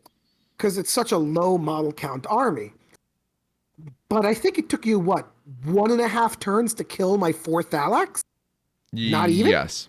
Yeah, it was that. And then you had your... The only reason it took the extra half a turn was because I jumped away from you. Yes. When you tried to... And it still took out, one Thalax from the amount of shots. Yeah, because the Thalax have jetpacks, which means that when they reaction, so when I try to get closer to be able to use my plasma burners, his reaction movement away gets initiative plus 6 inches. So he's actually able to effectively jump out of range. So it's just the incinerator working. But when you're, what was it? Was that your Vorax who shot me? Yeah, and then I melted him? No. Even the Vorax. Yeah, I Vorax. forgot about that. He lasted less than a turn. Yes. He came in from outflank. You turned around with like 5 dudes and you just roasted him. Yeah, I had like 4 or 5 left. I lost one guy and then the rest just melted that dude. Yeah, no, they're a really powerful squad in my opinion. Yeah. I didn't even know they had rad grenades. Yes. Because that's really good. That's fantastic. Because funny enough, like even if, let's say no one charges you, but like there's a assault happening near you and they got nothing else to shoot at, charge them in. They reduce the toughness by 1 to that whole, unit that they charged. Yeah. You know what I mean? Oh, yeah. And so this is currently the first unit that we have that has a prescribed subtype. So their subtype Dreadwing. It is in their unit type. So it's there. You do not get a choice with these guys. No. One, it makes sense. These guys are exactly what Dreadwing is. And it helps make sure that you don't do anything too crazy. What's bitter duty again? You can only be joined by models that have that characters without it. Okay. Yes. Now, that said, could you theoretically take a Legion Moritat, which has bitter duty? Yes. Yes, you with could. the Firewing and throw them in there, for example. Yes, you could. So, I was reading someone on Facebook doing this, and he threw his Moritat in with, was it Disintegrators? Oh, I can't fucking remember what the hell it was. I think they can take plasma pistols, probably. I think it was Disintegrators, and maybe. It was just like, don't charge this fucking unit ever. Because then the Disintegrators go off, and he just goes pop, pop, pop, pop, pop, pop, and the Flamers go off, D3 each. It was just, don't just shoot this unit at all times, was the thing. Yeah, and keep in mind that if you're charging them, they have rad grenades, and I have a strength 6 weapon that's essentially AP2 on a 4-up. Most stuff is toughness 4. You're not going to be any more. Yeah. So it's going to be a real bad day. It was such a nasty little combo, and I'm like, that's genius. Yeah. All right. So now it goes into the HQs for their companion detachment. Oh yeah, we should talk about so really quick before you talk about the companion detachment, I do want to point out as Dave talks about the companion detachment, so we don't have to flip back and forth. Yeah. Technically, so this kind of kills 2 birds with 1 stone. That's what I wanted to bring up. In the PDF, with the PDF that GW released on all the units that are all missing and shit. Technically, I was comparing the two while you guys were talking a little bit. The Tartaros and the Cataphracti Deathwing Terminators are exactly the same as this unit, and I'm assuming that the reason they did this was because I guess it was just missing Cataphracti and I don't know why they did it. Slower. Cataphractors are 1 move slower. But when it says Deathwing Companion Detachment, I guess it's the Cataphracti. It's basically the Deathwing Terminator Cataphracti companions are the same exact thing as these, rules wise and everything. The only difference is they're armed with Terminator armor. That's all I wanted to say. Yeah. No, there is exactly one difference. Saves. Yes. Yes. Yeah. Other than invulnerable saves, the actually only difference stat wise is Cataphractis are capped at move 6. Yes. And Tartaros is the same, but it also has Tartaros a different is 7. save. Yeah, exactly. But I just wanted to say that when we talk about like so we can just kind of skip those two. Yes. That added. Yes. Now is the Wargear the same too? Well, obviously the Wargear. Change. No, like the Cataphracti can take Cataphracti shit, and the Tartaros can take Tartaros shit. Because I was looking at it before. Because last edition they were wildly different. No, they still have between Terminator and non-Terminator. Exactly, they still have the Deathwing retinue rule for both, and they have their own armor rule, I should say. Like Deathwing Tartaros retinue, like this, they can join a HQ. Blah blah blah blah blah blah blah blah. Right, they're a retinue. Yeah. They don't count as a. But yeah, so they have their normal the Tartaros can take. The Magna Combi weapons, the Minor Combi weapons, the Thunderhammer, Tyrannic Great Swords, That's the leader, of course. Sorry. And then, yeah, same thing with the arts. Yeah, it's the same thing. Just wanted to point that out. Boom. Sorry. Dave, Yeah. continue. No, that's fine. No, the ones in Terminator are essentially similar in stat wise. They are allowed their Terminator style options. They're all Deathwing, so all of these guys are named as Deathwing. A lot of people talked about using some of the older 40k boxes. Which box was it with all these guys in it? I don't remember. I wasn't playing 40k at the time. The Deathwing box. Yeah, there's a Deathwing box. Yeah. No, I thought wasn't it one of the big starter boxes It's a had 3 these guys? build kit. Oh, you mean the Dark Vengeance box? Dark Vengeance. I think that's what. Yeah, because a lot of people have Dark Vengeance Terminators. I remember that's what people were talking about. They were using for this because that's exactly what they are. Actually, not bad idea. I would use Deathwing Knights personally because they have more of the glam. True. I just think a lot of people have those boys sitting around is the thing. Or you be big balls and you mix and match them, so they all look different inside the same squad. That would look cool. Yeah. Like they're all individuals. Yes. Anyway, sorry. No, it's okay. So these guys have Deathwing Retinue. It works the same way as other retinues. They have the Deathsworn Companions rule.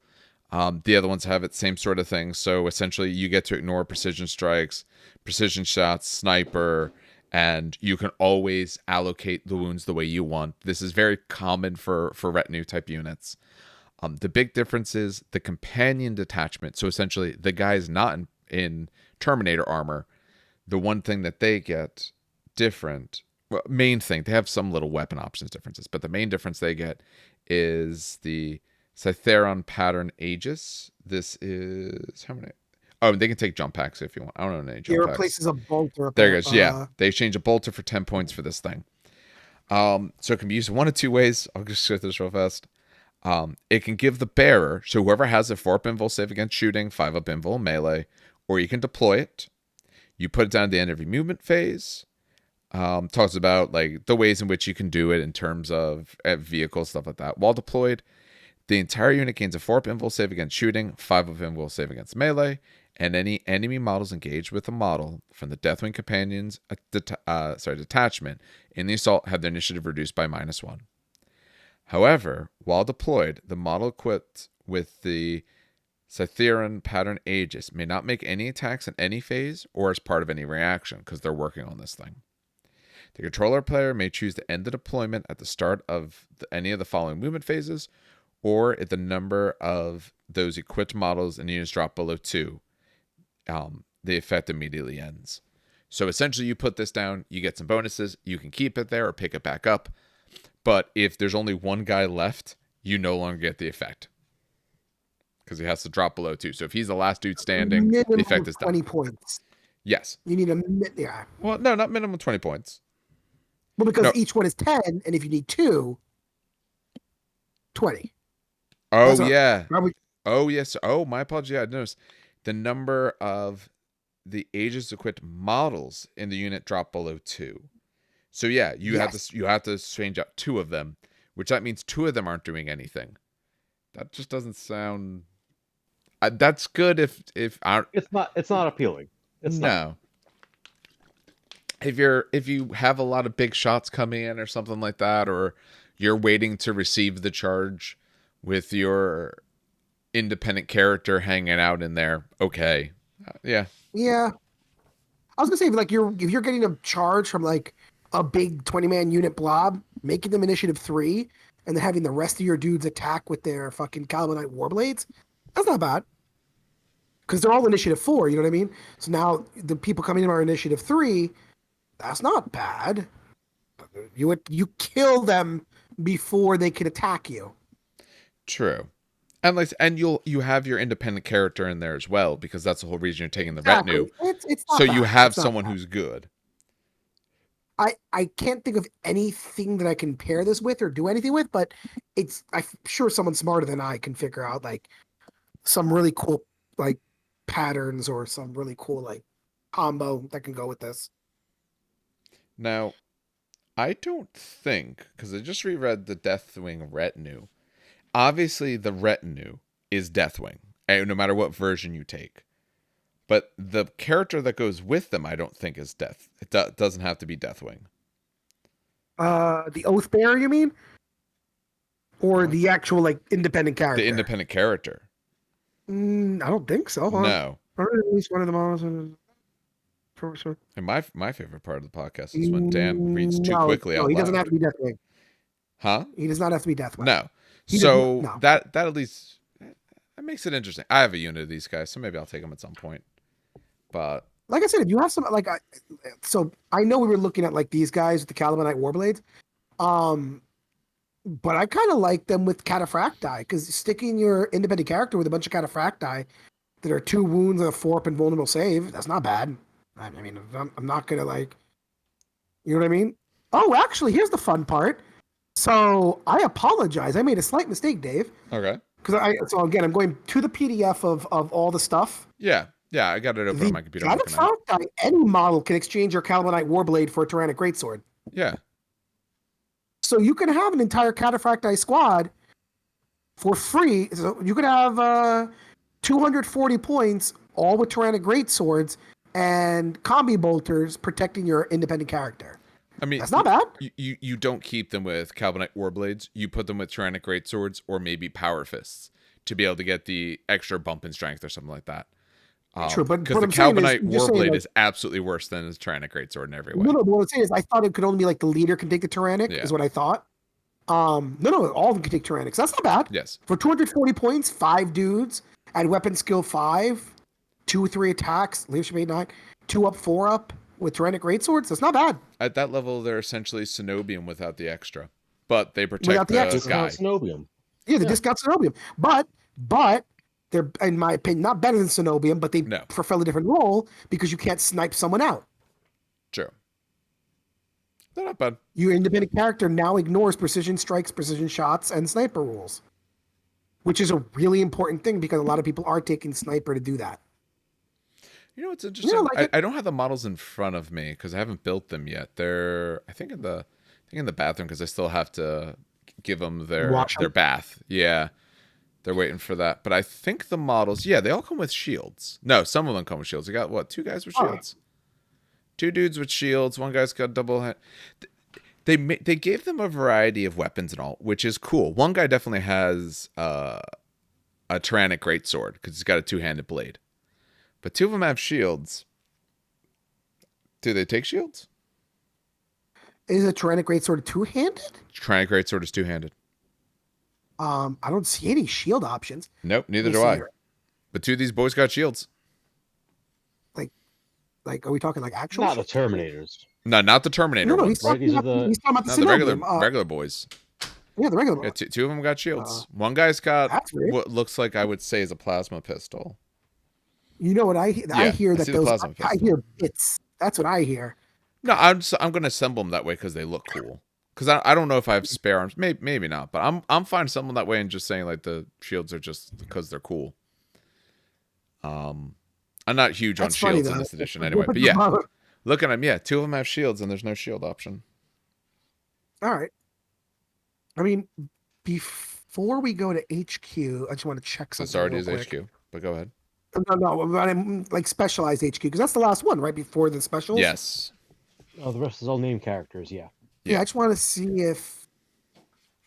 No. So I'm gonna go to the PDF because there's some unnamed ones that we could still do. Yeah, I think we should talk about them pretty fast. Yeah. So to go to the PDF, there's 3 unnamed ones, or 3? Oh, Jesus, there's so much. Yeah, 3. Yeah, so unnamed. There's not. Which PDF? There are 2 PDFs. Yeah, so I'm talking about the PDF of all the shit that they added that didn't exist. So there's the Firewing. So the missing units one. Yeah, missing units. There's the Firewing. Not the Renown. There's the Ascendio. And then technically the 3rd unit that I was talking about is the Inner Circle Synobium Order of the Broken Claws Dark Angel Knights. Fuck yeah. That name, really, though. Come on. So So page 52 of that document. Sorry. So it'll be page 52. Catch up with us. Yeah, sorry. We already covered the Deathwing, which is the 4 previous pages, 48 through 51. Yeah. So starting at page 52, Firewing and Enigmatis Cabal. So Firewing and Cabal. It's 3 of them in a unit. They're armed with power armor, a Kalanite charge blade, a needle pistol, shroud bombs, which, oh my god, shroud bombs are so fucking good. God damn. I was so slight side note. Shroud bombs make you -6 inches in terms of shooting at that unit. It's so fucking good. It's so damn good. Now, mind you, with Alpha Legion, that becomes -8. But even -6 is so good when you're like being shot at by like rapid fire or something stupid. It's just anyway. Sorry. And they come with a Warhawk jump pack. They also have outflank marked for death, an exhaust projector. I'll go over all that. They can also be armed with a missile launcher. Interesting. With a dispenser web so they can fire it and move. All right. So, the Calibanite Charge Blade that they're armed with, and how many attacks do they have? 3 each. Yeah. All right, not bad. So, the Calibanite Charge Blade, it is a power weapon. It's essentially melee, strength +1, AP 3, melee, rending 6+, blade charge.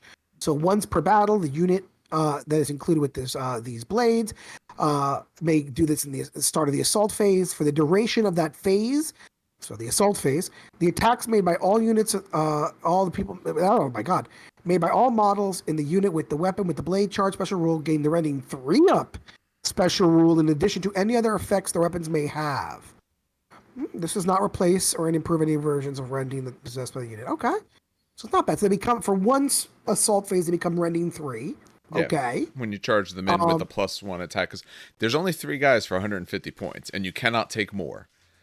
So, you know, there's a few things in their special rules I think are worth touching on too. Outflank. Yes. This is what's making. I'll go back to their special. We'll talk about them in the tactics. They have chosen warriors, so they could all accept and issue challenges. And they have marked for death, which is the same rule as Seeker squads have, which is you at the start of the game you pick one unit, and all marked for death units get +1 to wound that unit. Yeah. This is a jetpack assassin squad. Yeah, essentially what it is. Needle pistols, 12 inches, strength 2, but it's poison 3-up, pistol 2, and pinning, so you can pin someone, which I think. And any turn which the model enters the battlefield from reserves, it gains shrouded 4+ for the remainder of the turn. And like I said, they have outflank natively, so they can do outflank assault if they wanted to. I finally found a use for Ravenwing. You take a character, you attach them to this unit. Yeah. Character Ravenwing, and now you could re-roll Shrouded 4-up on the turn they arrive. Ravenwing's still not. You'd have to take the character with it because these guys are Firewing. It's an extra like almost 100 points. It's still not good. It's a very good assassination squad. Like it's good. I was saying Ravenwing's not good. You throw this into like like an outflank assault, and then you put this in the back line of an enemy person for 150 points. You got yourself a pretty damn good assassination squad. To give you an idea, I wouldn't even put them in outflank assault. I would put them in deep strike assault with other deep striking units. You could do that. It depends on depends on what you want. But yes, I like them. 100 points isn't that bad. For what they do, and rending 3-up is. I mean, even if you so hold on. What do they got? 2 attacks each? 3. So they charge. It's 4, 8, 12 attacks. So even funny enough, even charging like a Mechanicum squad. Another one, it's 5 each. Yeah, they have a charge blade and a pistol. They get paired weapons. Oh yeah, shit. Paired weapons. So 15 attacks. That'll wipe out a 3-man unit of Mechanicum. What an army that you will probably never face. True, but still, this is just. I'm thinking like the toughest thing. No, you're thinking in terms of what you know best. Their initiative 5, they'll do very well against Space Marines because they're going to swing first. Or they'll swing at the same time as your good unit. Yeah, the I-5. It's a squad of flying Calibanite Warblades that once per game can become rending 3-up. Fun fact, the missile launcher also doesn't replace anything. So one guy just has a missile launcher for 25 points. So for 175, you could possibly stasis shell one of them too. That's not bad. I like these guys a lot. I actually do like them. They only have a 3-up save and no invul though. Yeah, so but they're a suicide squad. It's a missile. Yeah, it is a missile. Don't save the 25 points. You do a deep strike assault with a random assault squad. You chain it to where you want it to go. And then you drop these guys at the end of the chain to do their business at point blank range. Shit, 15 rending 3+ attacks is going to hurt anything.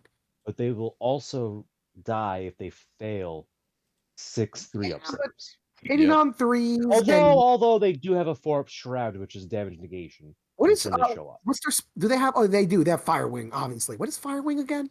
Hold on. Firewing is the +1 if there's +1 to wound independent characters specifically. So I mean, you toss a unit with an independent character. Yeah, so I mean, you toss them against a unit with an independent character, it's gonna hurt. Yeah, their pistols are not that useful though because it's no AP and no rending. It used to be rending, I think. Yeah, but it's still poison 3 up and pinning. So if someone does die, if they happen to roll, a 1, because usually you're gonna be shooting this way. They will pin from the deep strike before they will pin from the needle pistol. Yeah, I like the squad though. 150 points is not bad. You want me to talk about Automata as well? Sure. You know robots. Yeah, I know robots. All right, so 350 points. What the fuck? And it's funny fact because special rules like Cyberthurgic. What is that? We talked about this in our last podcast. Two podcasts this ago. is an Exindio Battle Automata. It is a shackled artificia. It is a Cyberthurgic. So for those who didn't listen to the last podcast, a Cyberthurgic. ago. Oh, two podcasts ago. Yep. This is a Cyberthurgic is someone who can activate Cyberthurgic powers. It should probably tell you which ones it could take, but we'll see that later. It's armed with 2 power claws, which are included in the attack, so it's 5 attacks. Oh, Jesus. 2 manipulator arms, 2 combi bolters, and an internal refractor field. It's got vengeful rage. It will not die 4 up. That's great. And a cybernetica exterminator. It's also not unique, which is interesting. You could take multiple of these. Yeah. You could arm these guys with a Phosphex canister launcher, a nerve induction shredder, a bunch of weapons we'll talk about later. But you can exchange. Oh, this is cool. So you can exchange the combi bolters, which are inside the fist most likely, for IRAD cleansers, for plasma repeaters. You can also take 2 hunter killer missiles. That's great. Okay, so let's talk about the special rules, and because it's got a lot. It's got 2 pages of rules. So first of all, the relic weapons that I was talking about before. You have to exchange a power claw and a manipulator arm for this. You lose an attack as well, but. So, the Anthrax the Athanax. Oh, no, that's what it is. It's absolutely Anthrax. Yeah, it's just said differently. The Athanax pattern Phosphex canister launcher, 18 inches, strength 5, AP2, an AP2 blast. Whoa! AP2, heavy 1, blast 3 inches, barrage. Poison, poison 3 up, crawling fire, lingering death. Okay. A Terhenius pattern nerve induction shredder, 24 inches, strength 1. Oh my god. AP4, heavy 8, poison 4 up, breaching 4 up, pit. Oh, that's hilarious.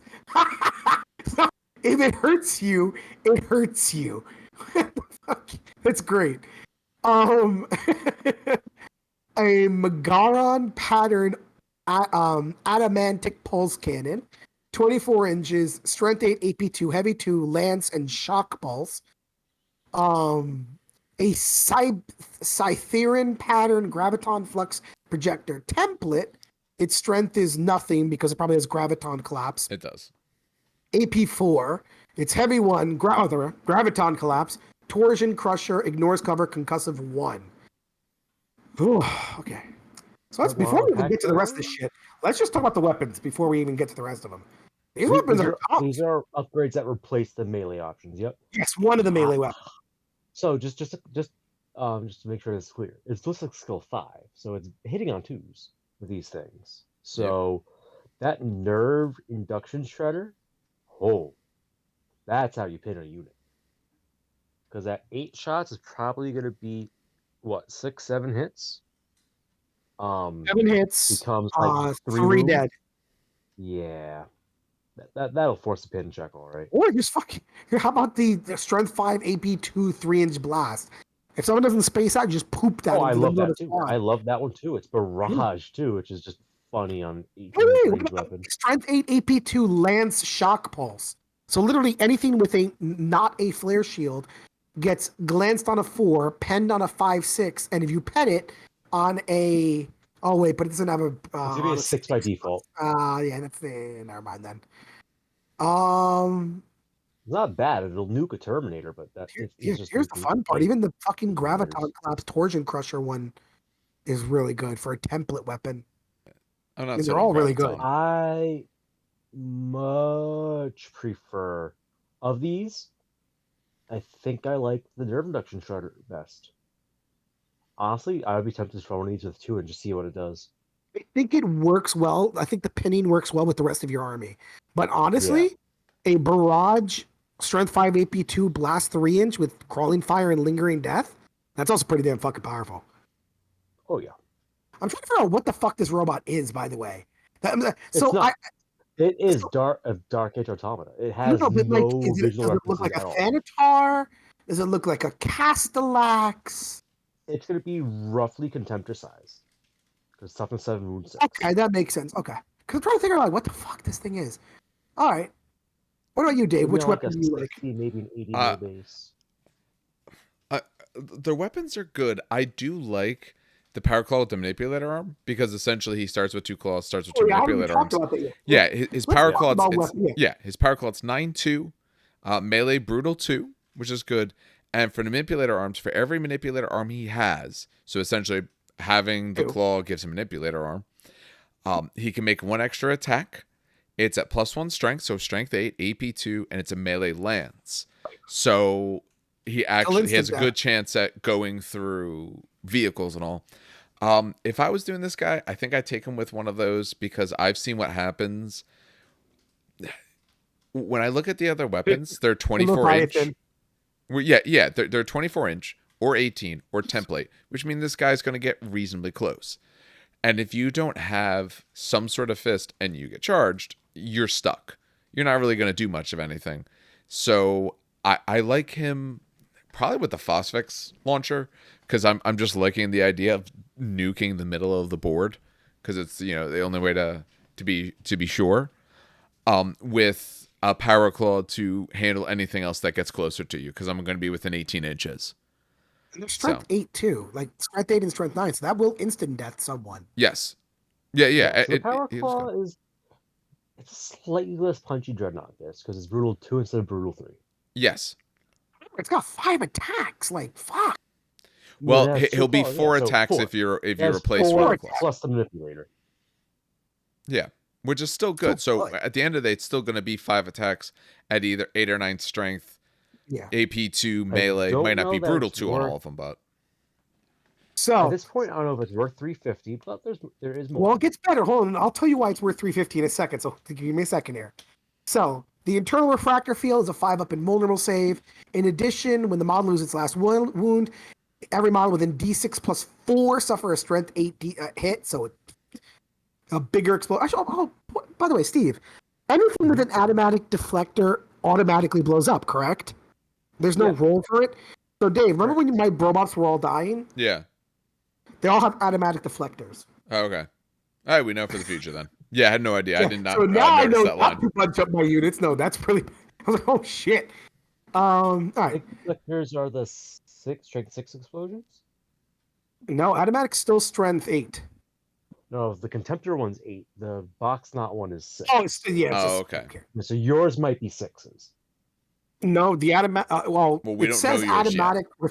Yeah, we don't know yet, but it says automatic, which is the same as It has the same copy paste rules as the. Called automatic. It's the deflector versus the 4. Well, in the playtest rules, it's strength 8. So. Okay. This is probably why it's worth 350, and also all the special rules we'll talk about. It is a cybernetic cyberthurgist, meaning it can take the Cyberthurgic Arcana. Oh my god! It can take the Artificia Mechanic. Oh my god! Sorry. It can take the Artificia. It does magic. But specifically, it takes Artificia Mechanica Cyberthurgic Arcana. So for those who did not listen to our podcast, 2 podcasts ago? 2 podcasts ago, yes. To read you what that is, because I had it pulled up automatically.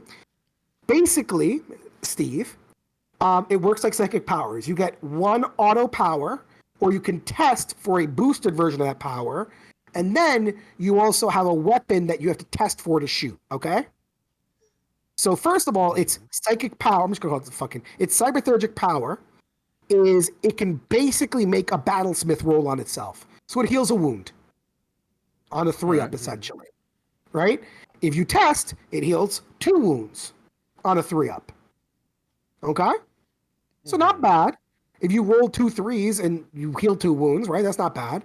Coupled with what, a 4-up, it will not die. This thing's going to be very hard to take down, right? I thought this has just the Exindor weapon and nothing else. What happened? This just has the weapon, right? Does this not just have only that weapon it lists?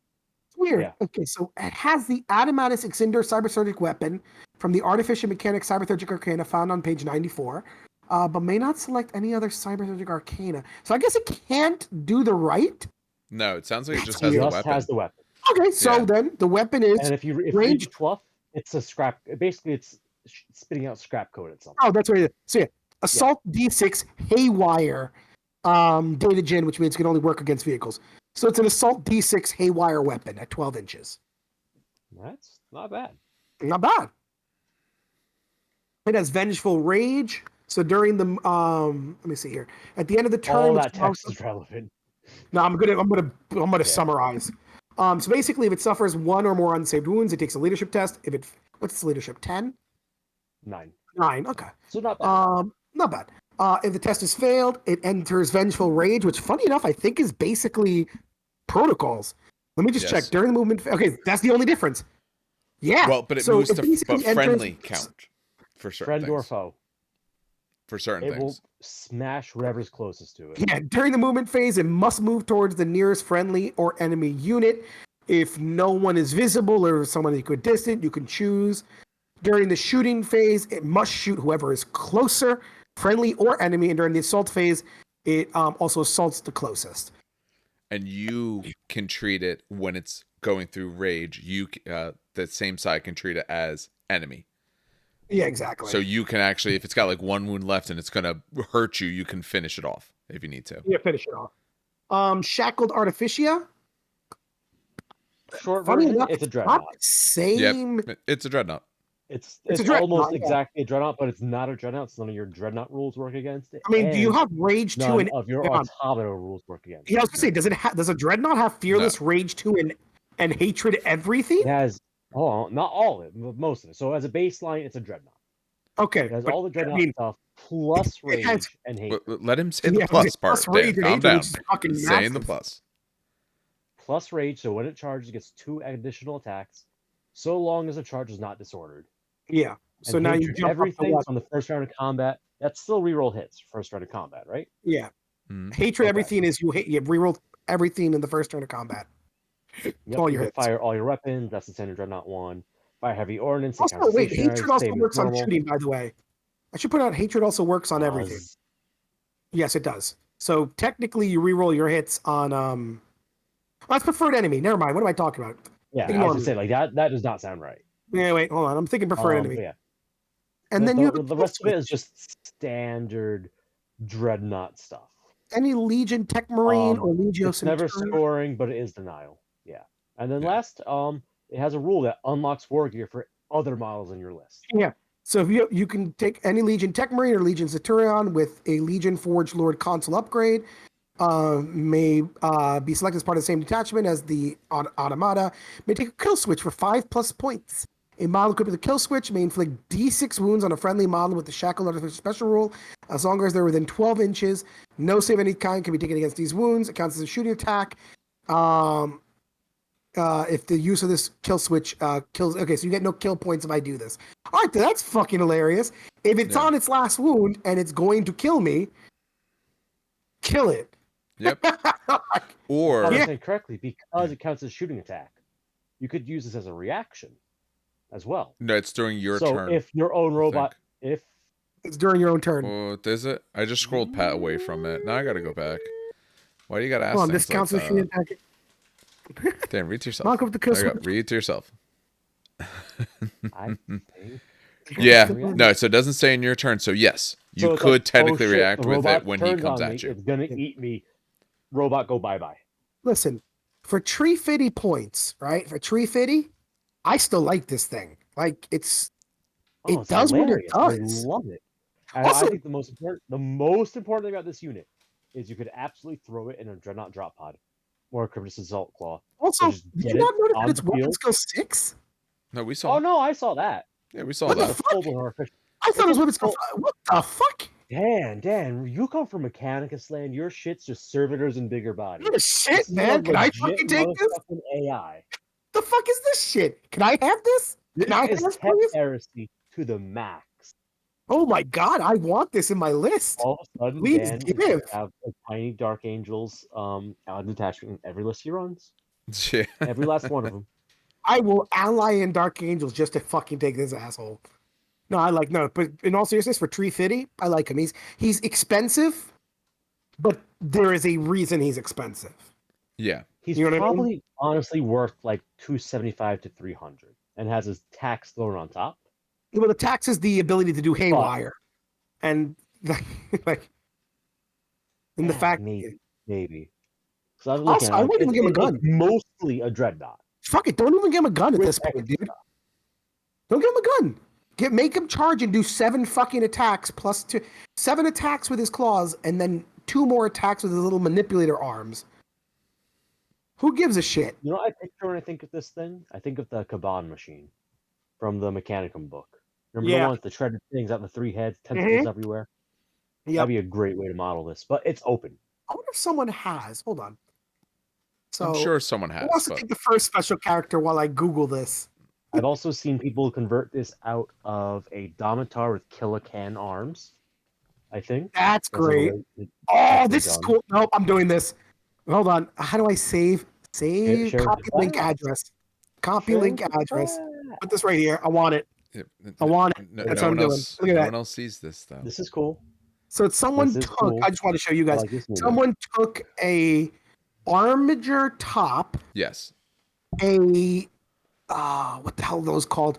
A onager bottom. Yeah. Dune onager bottom. And then gave it then used whatever arms it wanted, honestly, at that point. That looks cool. I would run it like that. That would be an expensive way to put together your own model. 3D printing. That's a 350 point model. I mean, you could spare a little bit for that. Yeah, maybe you. Again, I wouldn't even give him guns. Fucking run him double melee. You just toss him forward and see what happens. Fucking, it's 9 attack. 7 with the claws. Wait, how are you getting 9? 5. Yeah. 5. Charging with rage gives you 2 for 7. 7. Oh yeah, because he's got rage 2. No, that's fine. So he's got rage 2. I'm fine. Yeah. So 7 with the claws and 2 with the manipulator. I forgot he had rage 2. More than that is rage. No, rage is like additional, isn't it? No. So it might be 10. Give me 2 seconds of actually in special rules section. Yeah, flip 3 pages and find out. Go take a look. Let's get this right. He's gonna. What's the squad gonna do back? Number of attacks equal to the value of X rather than +1. Okay, instead of +1, it's X. It's never mind. It's 9. Yeah. So he's 7 attacks, and then he's got the 2. 9 attacks in total. He's gonna that's fucking gonna hurt. Yeah, no, I like this guy a lot. And 7 of those have brutal 2, which brute forces its way through a lot of stuff. Before we get to the special characters, do you want to talk about the broken claws? I'm not even gonna say their whole fucking name. Yeah. Dan, give some respect. They are the Dark Angels Inner Circle Knights Cenobium, Order of the Broken Claws. And they are also 275 points, just like the Dark Angels Inner Knights Cenobium of other orders. It's also the same damn model. Yeah, it's the same thing. Literally 0. What do they get different? And I like a different order and a different sword. Well, they could take a different sword if they want. It's an upgrade. Yeah. So basically, for those who don't know, we just talked about the Cenobium. The big difference is that they're the Order of the Broken Claws. All this means is that when you're wounding that's a whole list here. When you're wounding a Dreadnought unit type, a Corrupted unit type, a Monstrate unit subtype, and or a Shackled Artificer unit type, in close combat, you get 1 lower result to wound to a minimum of 2+. Which is weirdly not Automata. No. So still, lore-wise, these guys fought the Rangdan. Yeah. Of the Rangdan genocides. I mean, the cool thing is we were talking about how bad, you wouldn't want to toss your Cenobiums at Dreadnoughts, but you would toss these guys at them. Because now they're wounding them on fucking, gotta do math here, on force, yeah. Make 4 base plus 3 for their special swords, if you give them special swords. Oh, yeah, plus if you give them the specialist sword. Yeah, and on 3s. So they'd be wounding them on 3s. And 5 ups become AP2. And they're brutal 2. So anything that goes through is already 2 wounds. Honestly, though, I'm tempted to say that the one that does reroll against high toughness is better because you could fish for the AP2s. Okay. Yeah. I still like them. Listen, which also gives you a side order of instant death, if I remember correctly. Hey, they're not a unit type. 5 ups. So... They're also not a unit type, so you could technically give them anyway. Yeah. You give them anyway. All right, so yeah. There's very few units. I think the generic ones are better with Hunters of Beasts. Yeah. Or basically the same thing. Because it just lets you fish for those 5s, which is better than 3s that they're going to save against on 2s. Well, obviously, if you're meta chasing, you're going to choose these guys because everyone's going to run. What's that stupid right called? Well, what I'm saying is the generic one's better at it. All right. Like I could be wrong, but I think the numbers work out that the generic one is better. Who's the first special character? So, calm down, Dan. Take your time. So the reason why these guys could potentially be better if you're worried about a bunch of dreadnoughts and all is because their weapon at +2 points each gets you an extra strength, and you have this extra to wound. So I can see it, although the Hekayonystikcas give you options, which is nice. But these guys also, they can do Thunderhammers for free. So I think if you take these guys, this is where you do take a Thunderhammer or 2, and then you take a couple of their great swords. Maybe keep one Tyrannic great sword for the instant death part. I don't know. These guys are cool. I'm probably just going to stick with the other ones for the moment. They have that special is the Paragon Blade on the unit leader. Yeah. Which is just a worse... I mean, it's just an AP2 thing instead. Yeah. Not for 25 extra points. Don't do it. It's too expensive. I think I would rather have Murderous Strike. Yeah, hold on. Yep. That's 2 for going against Dreadnoughts. True. Because it's only AP3. Mm-hmm. I mean, this is more reliable because Murderous against Dreadnought is D3 wounds, and this is brutal 2. So this is just technically a little bit more reliable. Don't make me get a calculator, Dan. No, it is. This is so. So you could trust me on this because I played Custodes, and I was super fucking happy when they changed from D3 damage to 2 damage. Yes. Yeah. But you're getting more wounds in the first place. You could trust. Sorry, we're not about 40k Custodes.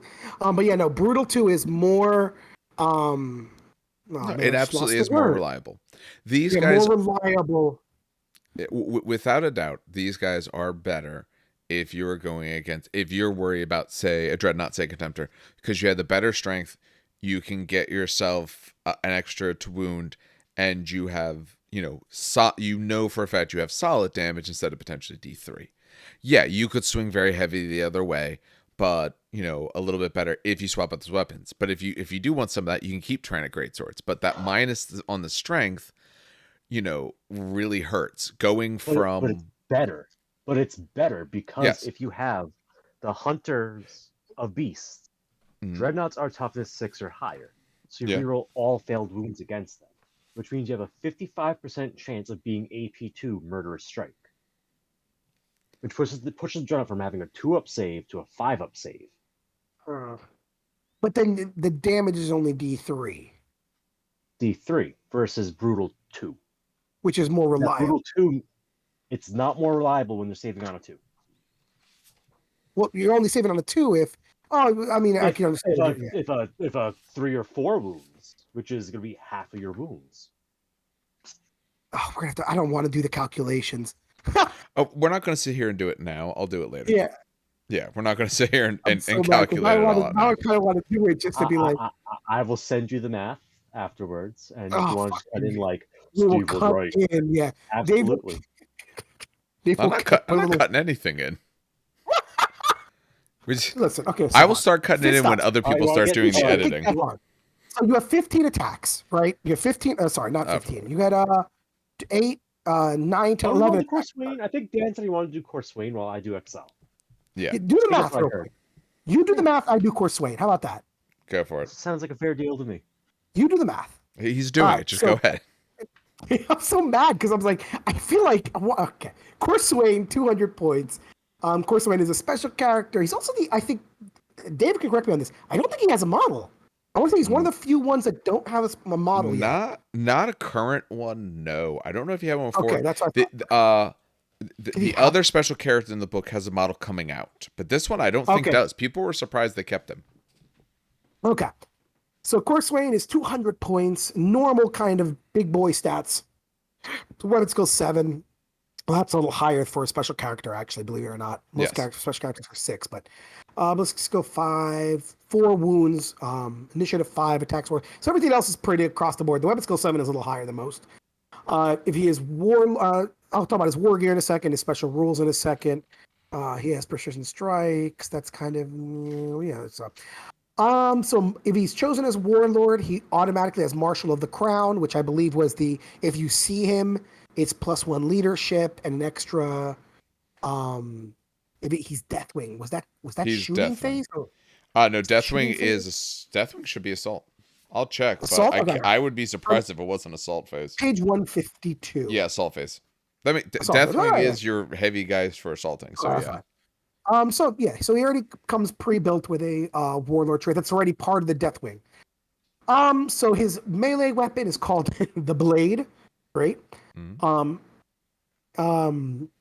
The Blade gains the +1 to hit bonus. Oh, it actually indicates that this does get the +1 to hit bonus provided by the Deathwing unit subtype, so he does get +1 to hit. Oh shit! So he's mostly hitting on 2s. Yeah, the Blade is a sword, is what they're essentially saying there. I can't think. Yeah, weapon skill 7 is fucking high. So most of the shit he's hitting is going to be hitting on 2s or definitely 3s. I don't think he's hitting anything on 4s ever. Maybe like a Primarch. If something was giving him a minus. Or a minus, yeah, true. But yeah, no, this dude's hitting. It's strength +2, so it's strength 6. AP 1, so whatever it's touching, it's hurting. Melee 2-handed, mastercrafted. Oh thank God. Duelist edge 2. Murder strike 4 up. That's really good. So Duelist Edge 2, by the way, I believe adds 2 to your initiative if you're in a challenge. Yes, I believe that's correct. So he's initiative. Oh fuck me. So he's initiative. So if you challenge him, he's initiative 7, hitting you mostly on 2s and or 3s, but mostly 2s with a reroll with 4 attacks. And any of those 4 attacks that get through that hit on a 4, that wound on a 4 up are murderous strike. Yep. Jesus Christ. Okay, baby Sigismund apparently. He also has Armor of the Forest and Mantle of Champions. In case you didn't know how Arthurian these guys were. The Armor of the Forest, the Mantle of Champion grants Corswain a 2+ armor save and a 4+ invulnerable save, which goes up to a 3+ invulnerable save in close combat. Yeah. Jesus Christ. So he's okay. So he's 200 points. Yep. He's a 2-up save, 3-up invulnerable in close combat because that's where you want him. He accepts challenges because you want him to. Yep. He's hitting whoever gives him a challenge on a 2-up, unless it's a 3, but mostly a 2-up. You're wounding them on 2s with AP 1 already, but in case you wound them on 4-up, you're just insta-deathing them. Yes. And you're attacking before them because he's now initiative 7. In general, yes. Yeah, he's a character killer. But that's what he's supposed to do, yeah. Yeah, I like it. For 200 points, I would take him. I mean... No, he's good. And he's not... Because the first one I looked at his stats and stuff like that, some of the things I thought he was cataphractic. No, he's normal armor. I mean, he's got special named armor, all that crap, fine. But he's normal armor, so you can put him in a different unit. He is Deathwing himself, so either one, you can put him in a Deathwing unit or take a Deathwing command unit with him, which would be a good choice. Or your other potentially good option is you put him in with some other unit, ideally someone who can sweep, because you want to be able to, so you probably don't want cataphractic terminators, but you could take it with, say, a unit Even with a unit, say a Firewing guys, because that's the ones who get bonuses, a +1 to wound against units with independent characters. So there's some potential of that. If you're not worried about your hit bonus, say you're already hitting really well, but your wounds, because maybe you're fighting against something a little bit higher toughness, because he is still only going to be strength 6, so then could be a little bit tougher. That that might not be a bad option for you. Yeah, no, I love this guy. Yeah, he's exceptionally well priced for what he does. Yes, he is. I was gonna look at something and I completely forgot what I was. Oh yeah, no, he also has got 5 attacks, not 4, because he's got a bolt pistol and the blade's not a specialist weapon. Yeah. Did you guys wrap up Corswain, or are you in the middle of Corswain? No, we wrapped up Corswain. Yeah. We also didn't realize how fucking ridiculous he was. Like, damn. Yeah. No, that dude. I didn't. Geez. Dude, 2 up, 3 up. I have numbers. All right, yeah. Let's get back into this. Sorry for the weird pause there in the middle. My dog decided to be bad at chewing things, but he's better now. So let's hear some numbers. Yeah, before we get to the next one. So, assuming I'm not bad at math, which is a big assumption to go off of, when attacking a Contemptor Dreadnought, a Hunter's unit of Inner Circle Knight Cenobium, the basic type, the Hunter's subtype, right, is going to put through about 0.74, so 74%. Each guy's going to put out 0.74 wounds onto the Dreadnought on average. Okay. Whereas the special unit, the Broken Claws, Ashen Claws, whatever they're called, is putting on 0.55 wounds per Cenobium on average. The reason is because you fish for the AP2s. Yeah. Because you're going to get, each guy's going to get like 0.37 AP2 hits in there. Sorry, each guy's putting on 0.55 AP2 hits in there, and that's going to give you about 0.37 failed saves, and each of those is going to be D3 damage, which could be between 1 and 3, so at a minimum, it's 0.37 each. At maximum, it's going to be over damage each. So figure, it's the average is going to be the 0.74 per guy. Whereas with the claws against the Contemptor, because so many of those hits are going to be wounding on the 2s and the 3s and the 4s, that you don't, the 5s and 6s are the ones that are going to be the AP2s that actually get through. No, they wound on 4s. Remember, they get +1 to wound on 3s. Is a strength 7, +1 makes 3s. Yeah. But it's only AP3, and the number of failed saves are going to make on average is 0.05 failed AP, 2-up saves against that, and only 0.22 failed saves, which together is less failed saves than the Hunters.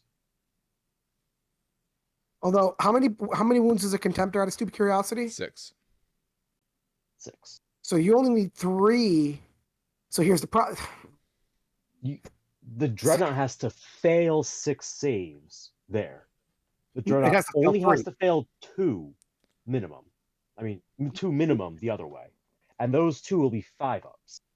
Well, no, I was going to say, the Dreadnought has to fail 3 of the Brutal 2 saves, but it has to fail, 4 or 5 to get an average D3 kill? 3. Average, yeah. The average of D3 is 3. Average would be 3. Yeah. The big thing, the Great Sword also being breaching 5. More expected damage output on the Hunters.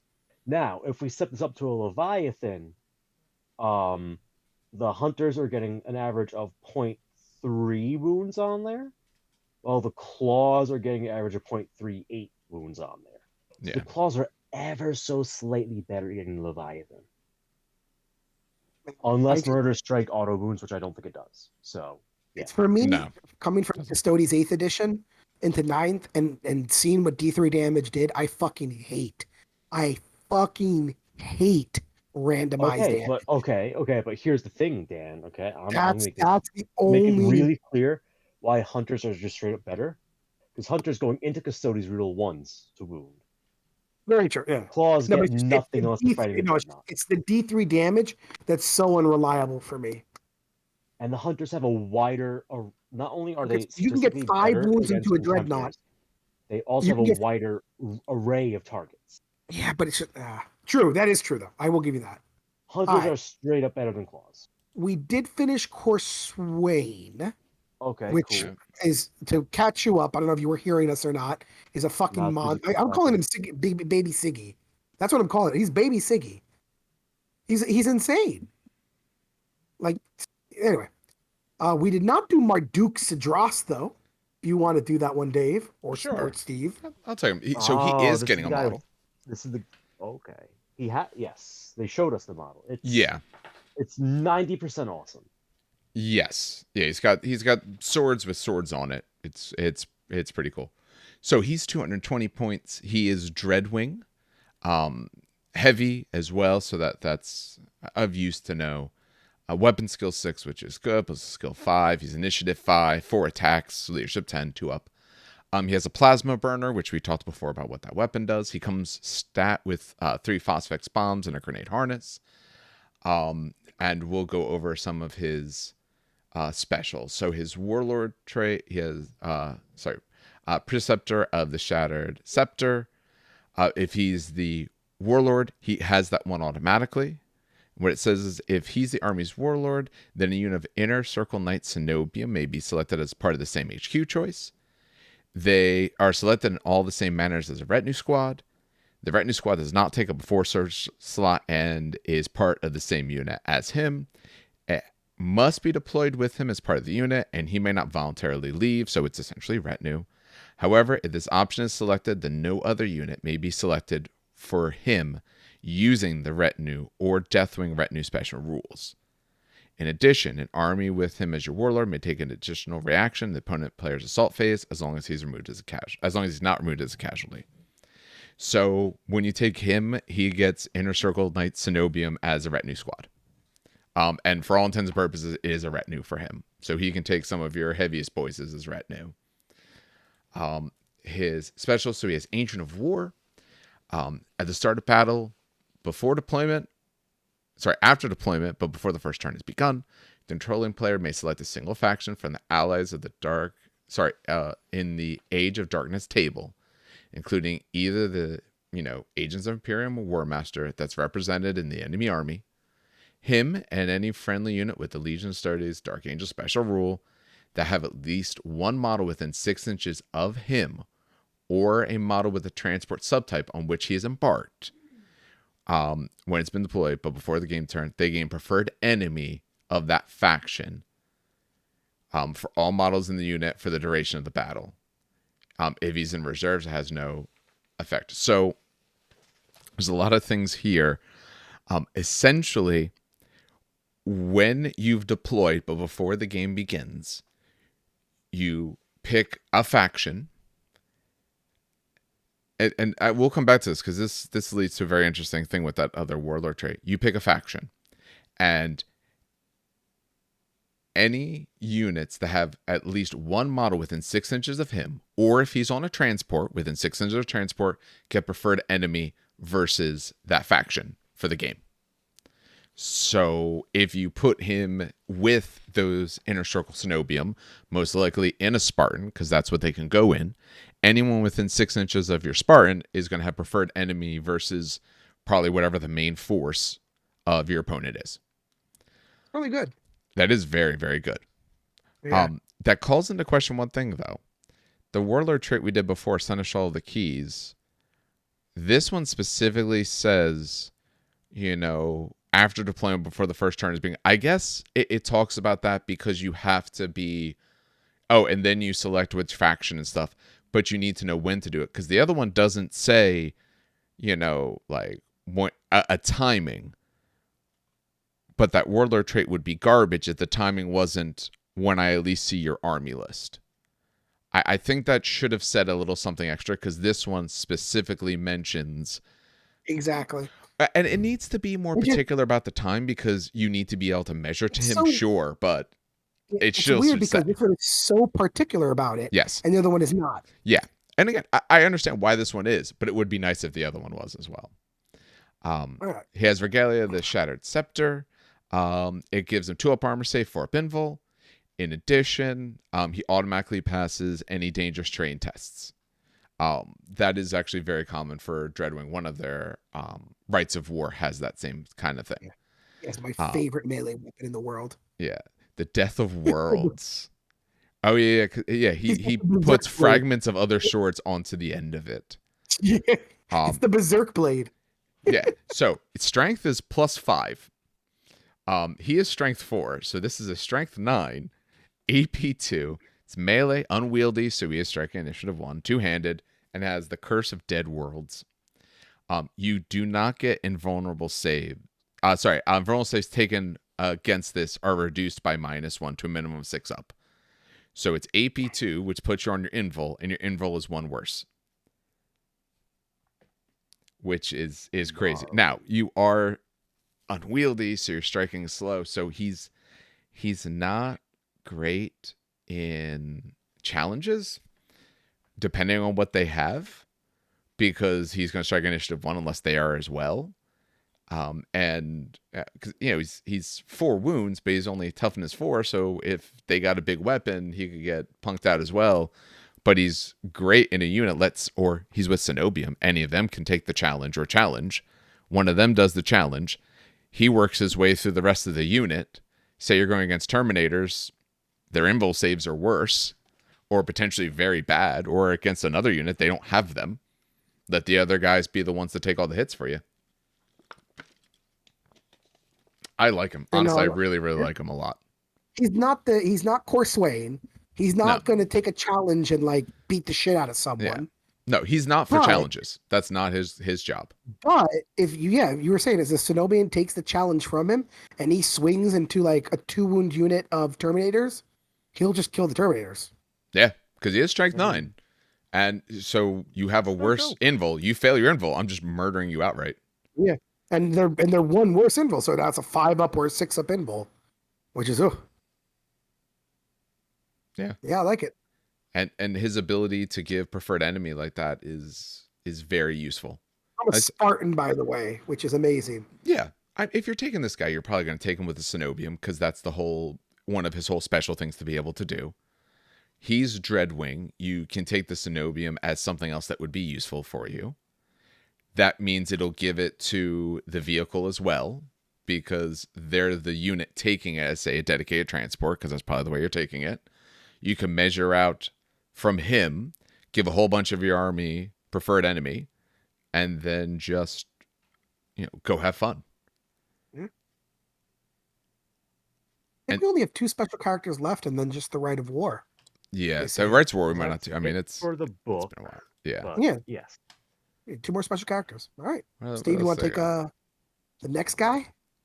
Farith Red Gloss? Or Red Loss? I gotta scroll up to his thing. I'll tell you his name. Sorry, 45. Am I on the wrong one? Yeah. Oh my god, there's so many. Farith Red Loss. From the Lost Units document. There we go. Like the actual name of it. Yeah. So he's also 220 points. Move 7 from skill 6, move 6 skill 5. It's a fairly standard stat line, except he's got 4 attacks instead of 3. Well, he's a pretty short level character. He's armed with the Dreadbringer's Plate, the Axe of Castigation, your standard suite of grenades, including rad grenades, melta bombs, and phosphex bomb. He is a unique character in the Dreadwing. He's a Dark Angel independent character, Master of the Legion, which is very nice to have. Battle hardened 1, so he's effectively toughness 5 against instant death, but 4 for all other purposes. He is a member of the Dreadwing, a Master of the Arsenal, a Loyalist, and a Marshal of the Crown if he's the Warlord. Ooh. All right, let's get into that Wargear. The Dreadbringer's Plate gives a 2-up armor save and a 4-up invulnerable save. And against Crawling Fire, so Phosphex, and Armade Melta, invulnerable save becomes a 2-up, and Poison only works on a 6. This guy, he laughs at your Phosphex. You can shoot him with 10 Melta guns. He laughs at your Melta. You shoot him with 10 Melta guns, and he's just like, here's my 2-up and invulnerable asshole. Death him because he's toughness 5 for instant death. Yep. Yeah. You'd have to at least be strength 10 on that Melta. He fucking takes death him. His face is his shield. Okay, that is. Woo. I'm just laughing at a fucking strong support start. squad popping out of a rhino with 10 fucking melta-guns. And he's just yeah, we're gonna get this guy. Move aside, peasants. Fucking 2 up and Fucking great. God damn. That's no joke. Oh, shit. Oh, that. And oh, because he's not instant death, that means apothecaries will absolutely give him that feel no pain. Well, yeah, that feel no pain roll as well. Yep, they will. Oh, there's only 3 wounds, by the way, but not 4 wounds like the rest of them, because all the other ones are 4 wounds. But still, that's top notch. That's top notch tier. I would that fucking. That is Dreadbringer. That's a fucking Saltbringer. I got Melta-Guns. I got 2 ups. I got Farith Redlaws, bitch. Okay, that shit. That alone is worth the 220 points just for sheer laughter. Oh, definitely. Already a win. Already a win. I don't care if he does nothing. That alone is. All right. The Axe of Castigation. It is 1 weapon with 2 different ways you can attack with it. Oh, this is so cool. In each phase, you choose one of the 2 profiles for all of its attacks, all 4 of them. Either you do an overhead strike, so the big swing, which would be strength +3 for strength 7, AP 2, 2-handed, so no bonus attacks or multiple weapons, unwieldy and mastercrafted. That's okay, and have a pistol to use anyway. That is nice. Strength 7's a nice number to be at. You're wounding a lot of things on 2s, dreadnoughts on 4s. Mastercraft gives you rerolls. But let's look at the next one. Sweeping Strike. Melee Reaping Blow 3. Mastercrafted. Hey, do you like your characters 7 attacks at initiative at AP 2? I do. Especially when they have rad grenades and make you toughness 3.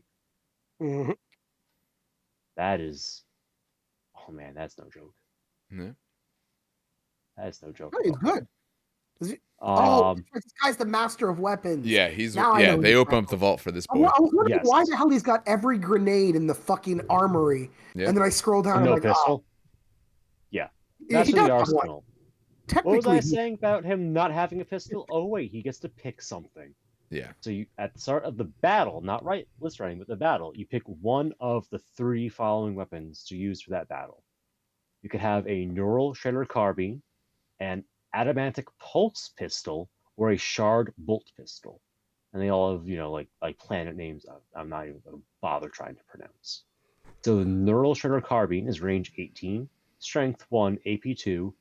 Oh, wait, this looks familiar. Assault 2, poison 4, ignores cover and pinning. Same fucking thing. Yeah. That's but it's AP2. It's AP2 this time. The other one was breaching 4 up, so it was effectively AP2 anyway. Yeah. True, but I'm just going. The only difference between them is that one works against vehicles, but they're both strength 1, so really neither works. This one ignores cover. Yeah, this one ignores cover. That's correct. Yes. Okay. So that was going to say. So strong start. 2 shots that are just going to go ping right into eye slits. That's nice. Only being a 4 up though means that it's not going to be super reliable. Range 18 means you're shooting it once, maybe twice in a game under most circumstances. It's an option. Let's see what else we got. The adamantic pulse pistol, strength 6. Range 6, strength 8, AP 2. Pistol 1, lance shock pulse. Oh, cool. So it's an inferno pistol. But instead of Melta, it's Lance. And, it's Shock Pulse. So take more than 1. This is alright. So, it is a pistol. It is a pistol, because it's +1 attack. That's right. If you do reaping, not if you do the overhead strike, but if you do reaping, so now you're at 8 attacks. Yeah. If you do reaping blow. That is promising. That is definitely promising. Also, strength 8 AP2, you could laugh at Terminators a little bit. At least in Overwatch or right before you yourself get a charge in. The range 6 does hold it back quite a bit, though. And the last of our 3 options, the Shard Bolt Pistol. Range 12, strength 4, AP 5, pretty standard so far. Pistol 4, so it gets 4 shots. Rending 6 up, and Moon Silver. Any unsafe wound caused against a model with the Demon unit type or Psyker subtype is instead 2 wounds. Wounds caused at X rating wounds do not spill over to other models. So essentially, it's almost brutal, but brutal's before saves. Yeah. Is this is interesting. The fact that it's picked before a game means you could absolutely list Taylor the fuck out of this. I would probably take the pulse pistol as my go-to. Yeah, but because you keep get the the shard pistol or the neural shredder on standby. Yeah, because neural shredder is still a solid choice, but that extra attack is generally going to be the most useful thing, I think. Yeah. It would be funny to Overwatch with the Shredder carbine and pin someone so they cannot charge. Oh, that is also true. That is possible, yeah.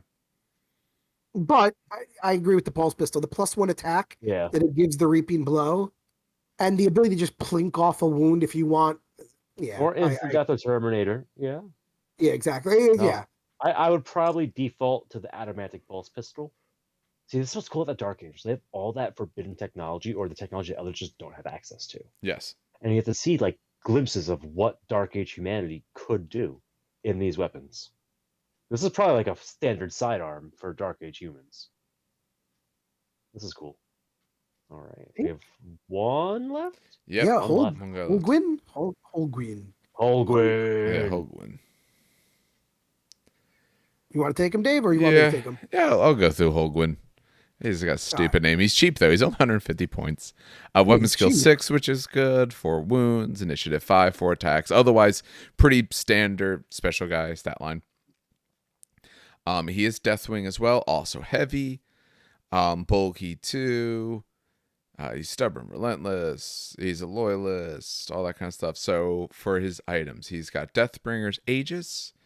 It gives a 2-up armor save and 4-up invul, and additionally has a 5-up feel no pain. It is Terminator armor, right? Yeah, in the form of Terminator plate. Yep. Yeah. So that's why he's heavy and all. Yeah, he has Terminator plate on. He has a Viridian blade, and Volkite charger for his other weapon, but he's a Viridian blade. It counts as a sword for the purpose of the Hexagrammaton Deathwing special rule. Though it doesn't say, they didn't count in their own max. Okay, because that one you get the +1 on it. So it's +2 strength, putting him at a strength of 6, AP 2, melee, 2-handed, mastercrafted, and reaping blow 2. Which is pretty good. That puts him attacks. Oh, that's good. Actually, yeah, that's it for him. I had to look. Yeah, he's short and sweet, but then again, he's only 150 points, so he's exactly. He's that's what he does. Value. He's value. He's a Praetor Paragon blade, but he's, with a better Paragon blade. Yeah. Yes, a better Paragon blade. And if he's Warlord, he has Marshal of the Crown Deathwing automatically. Which is the +1. The leadership buff, yep. Yeah, leadership buff, and then it would be an extra reaction in the assault phase. Yeah, if I was going to run a Cataphractii Praetor, I'd probably just be like, Holguin. That's my guy. I will be special. So I know Dark Angels have like the largest, but they're spending the most time on these guys. Yes. But some of their characters are really fucking cool. They have a lot of, not to reuse the word, they have a lot of character in them. Yeah. They give a good bit of variety. Their characters don't span a lot of the subtypes per se. They're, for the most parts, Dreadwing, Deathwing. I don't know if anyone was anything else or even neutral, but they give you a lot of choice there. They have a lot of flavor to it. And remember, the unit that they go with doesn't have to be the same type. So not really big on Deathwing stuff. Well, if you still want to take this guy, you could take this guy and put him in a unit with someone else. That's fine. You could throw in a Firewing unit, so he's, strength 6 with a +1 to wound against characters or something like that. Yeah. Yeah.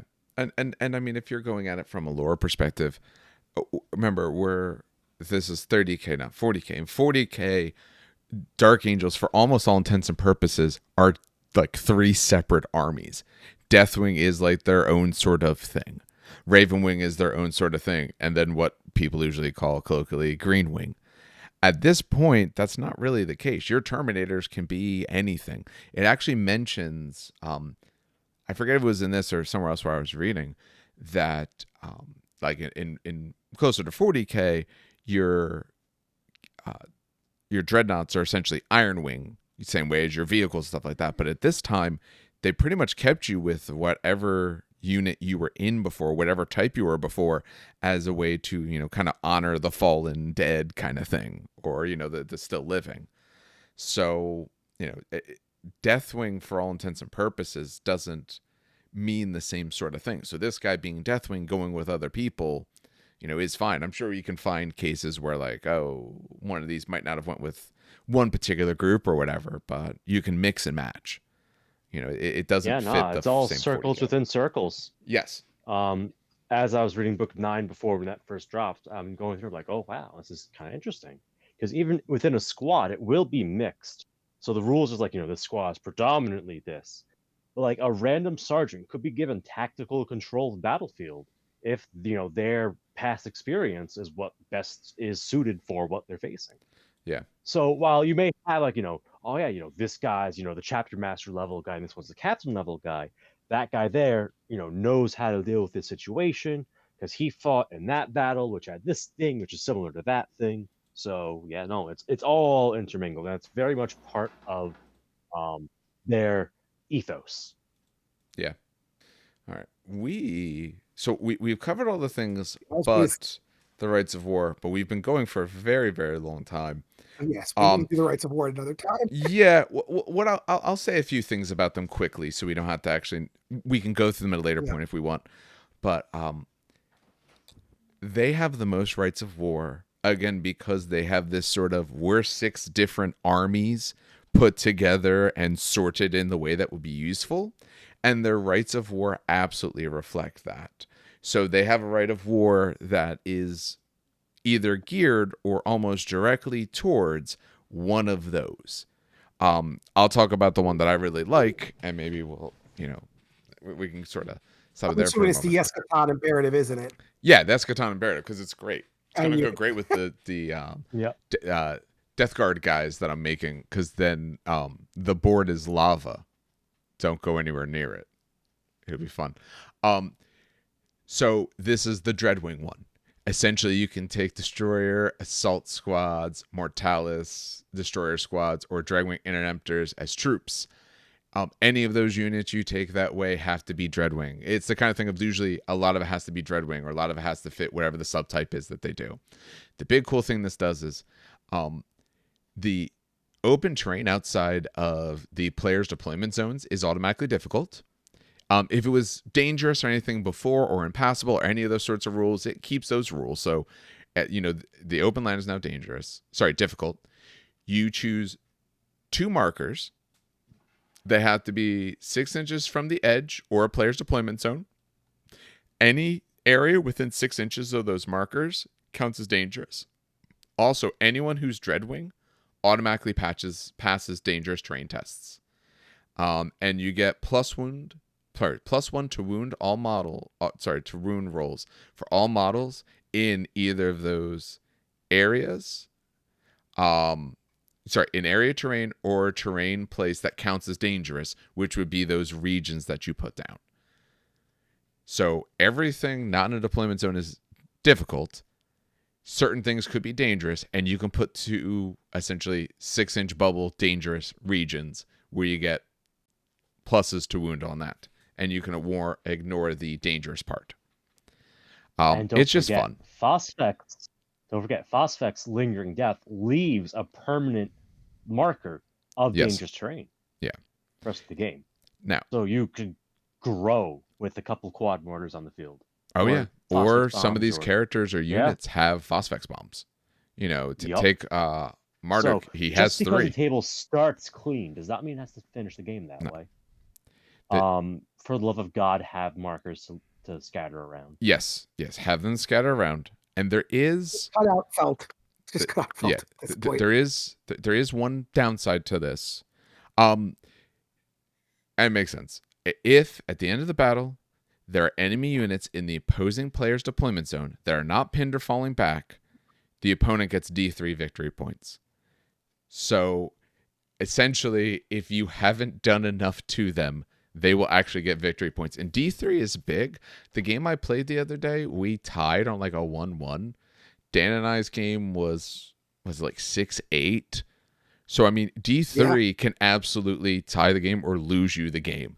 So like this is really good, but if it doesn't go well, and also you ignore dangerous, but it's difficult, you don't ignore difficult. So you get slowed down as well unless you have something to ignore it. So it's not gonna hurt you, but you're not rushing through it. So I like this one the most. They have other ones, like they have one for Stormwing, essentially. Hey, take, tons of guys of Stormwing. Ironwing, take a bunch of that. Oh, Deathwing, yeah, we got that too. Unbroken Vows to Deathwing, exactly. Yes. Yeah, that's your, essentially special elite guys as troops. So they have a lot. If you're playing this, go ahead and look at which one you want. It depends on the way you want to build it out. Honestly, right now I'm doing Pride of the Legion instead, just because I'm still waiting on those Mark III guys. So I honestly can't really run one of the other ones. And Unbroken Vow, I honestly don't like. I don't think it's good, but we'll get the Mark III soon. I promise. Whenever they arrive there, I have so much other stuff to paint. I have started painting, but I have so much other stuff to paint. The only thing that would be nice about having them is then I can kind of like potentially spice into some of these other options, but it's all good. I'm super far from being done. So if it takes a while to get those, I'll still be painting for another, probably another, if I can actually paint for as long as I want, another solid week plus. So, all right. How about we do some quick wrap-up thoughts?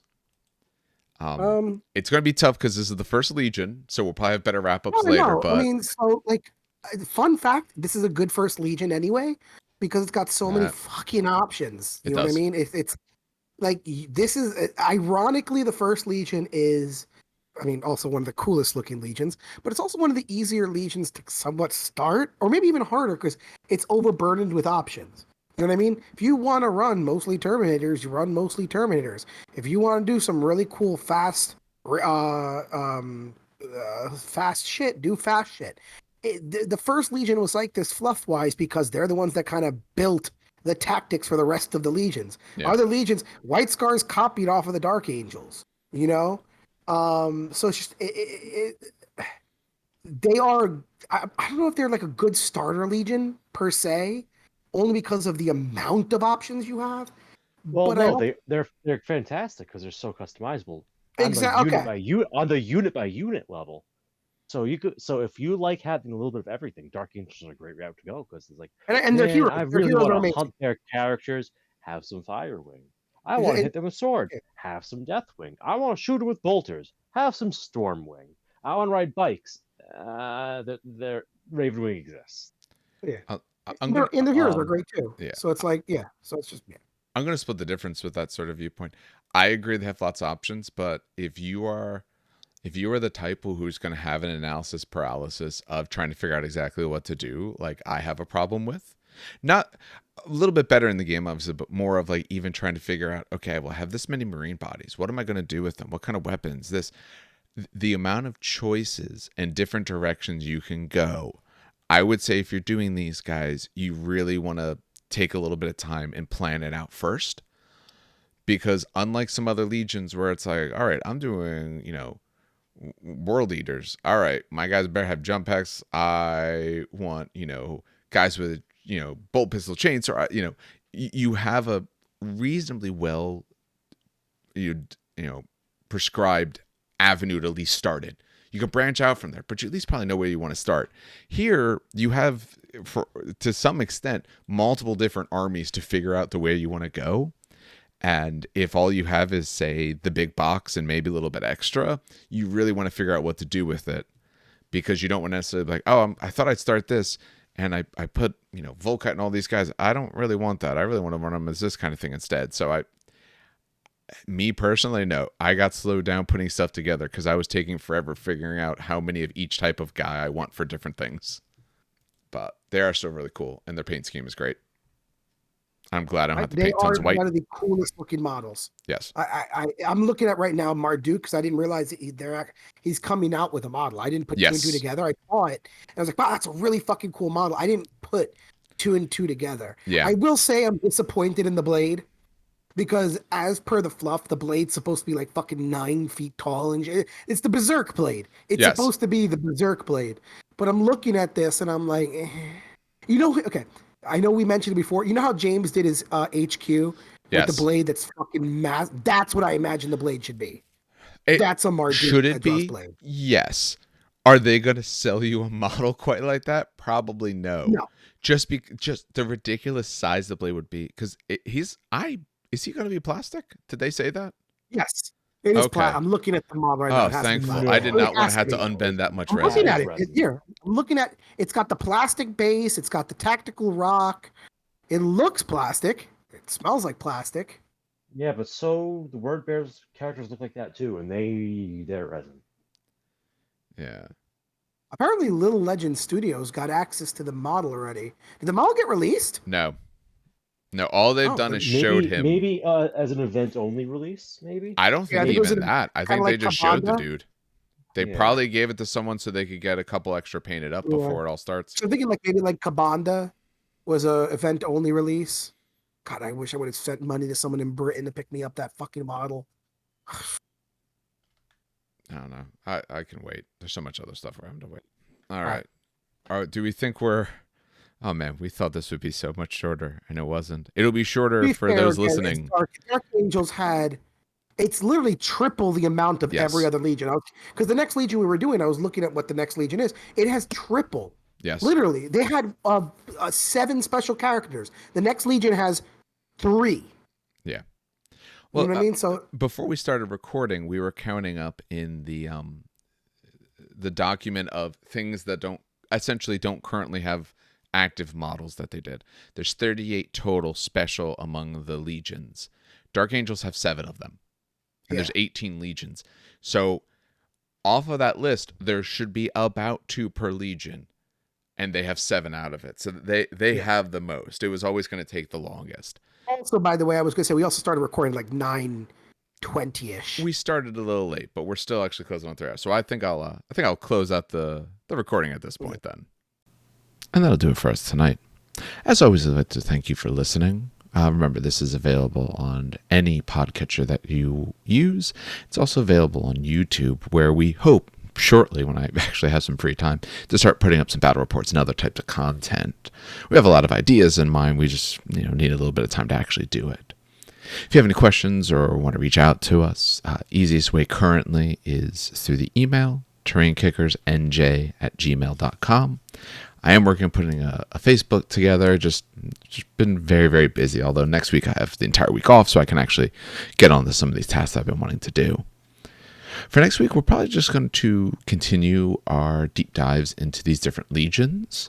The hope is maybe the next one will be a little bit shorter. There's less for almost every other legion than Dark Angels, so we'll see. We also want to make sure we get back into doing our content on Titanicus, so do expect something coming out for that in the very near future. On behalf of everyone here on the show, have some good hobbying and some great gaming.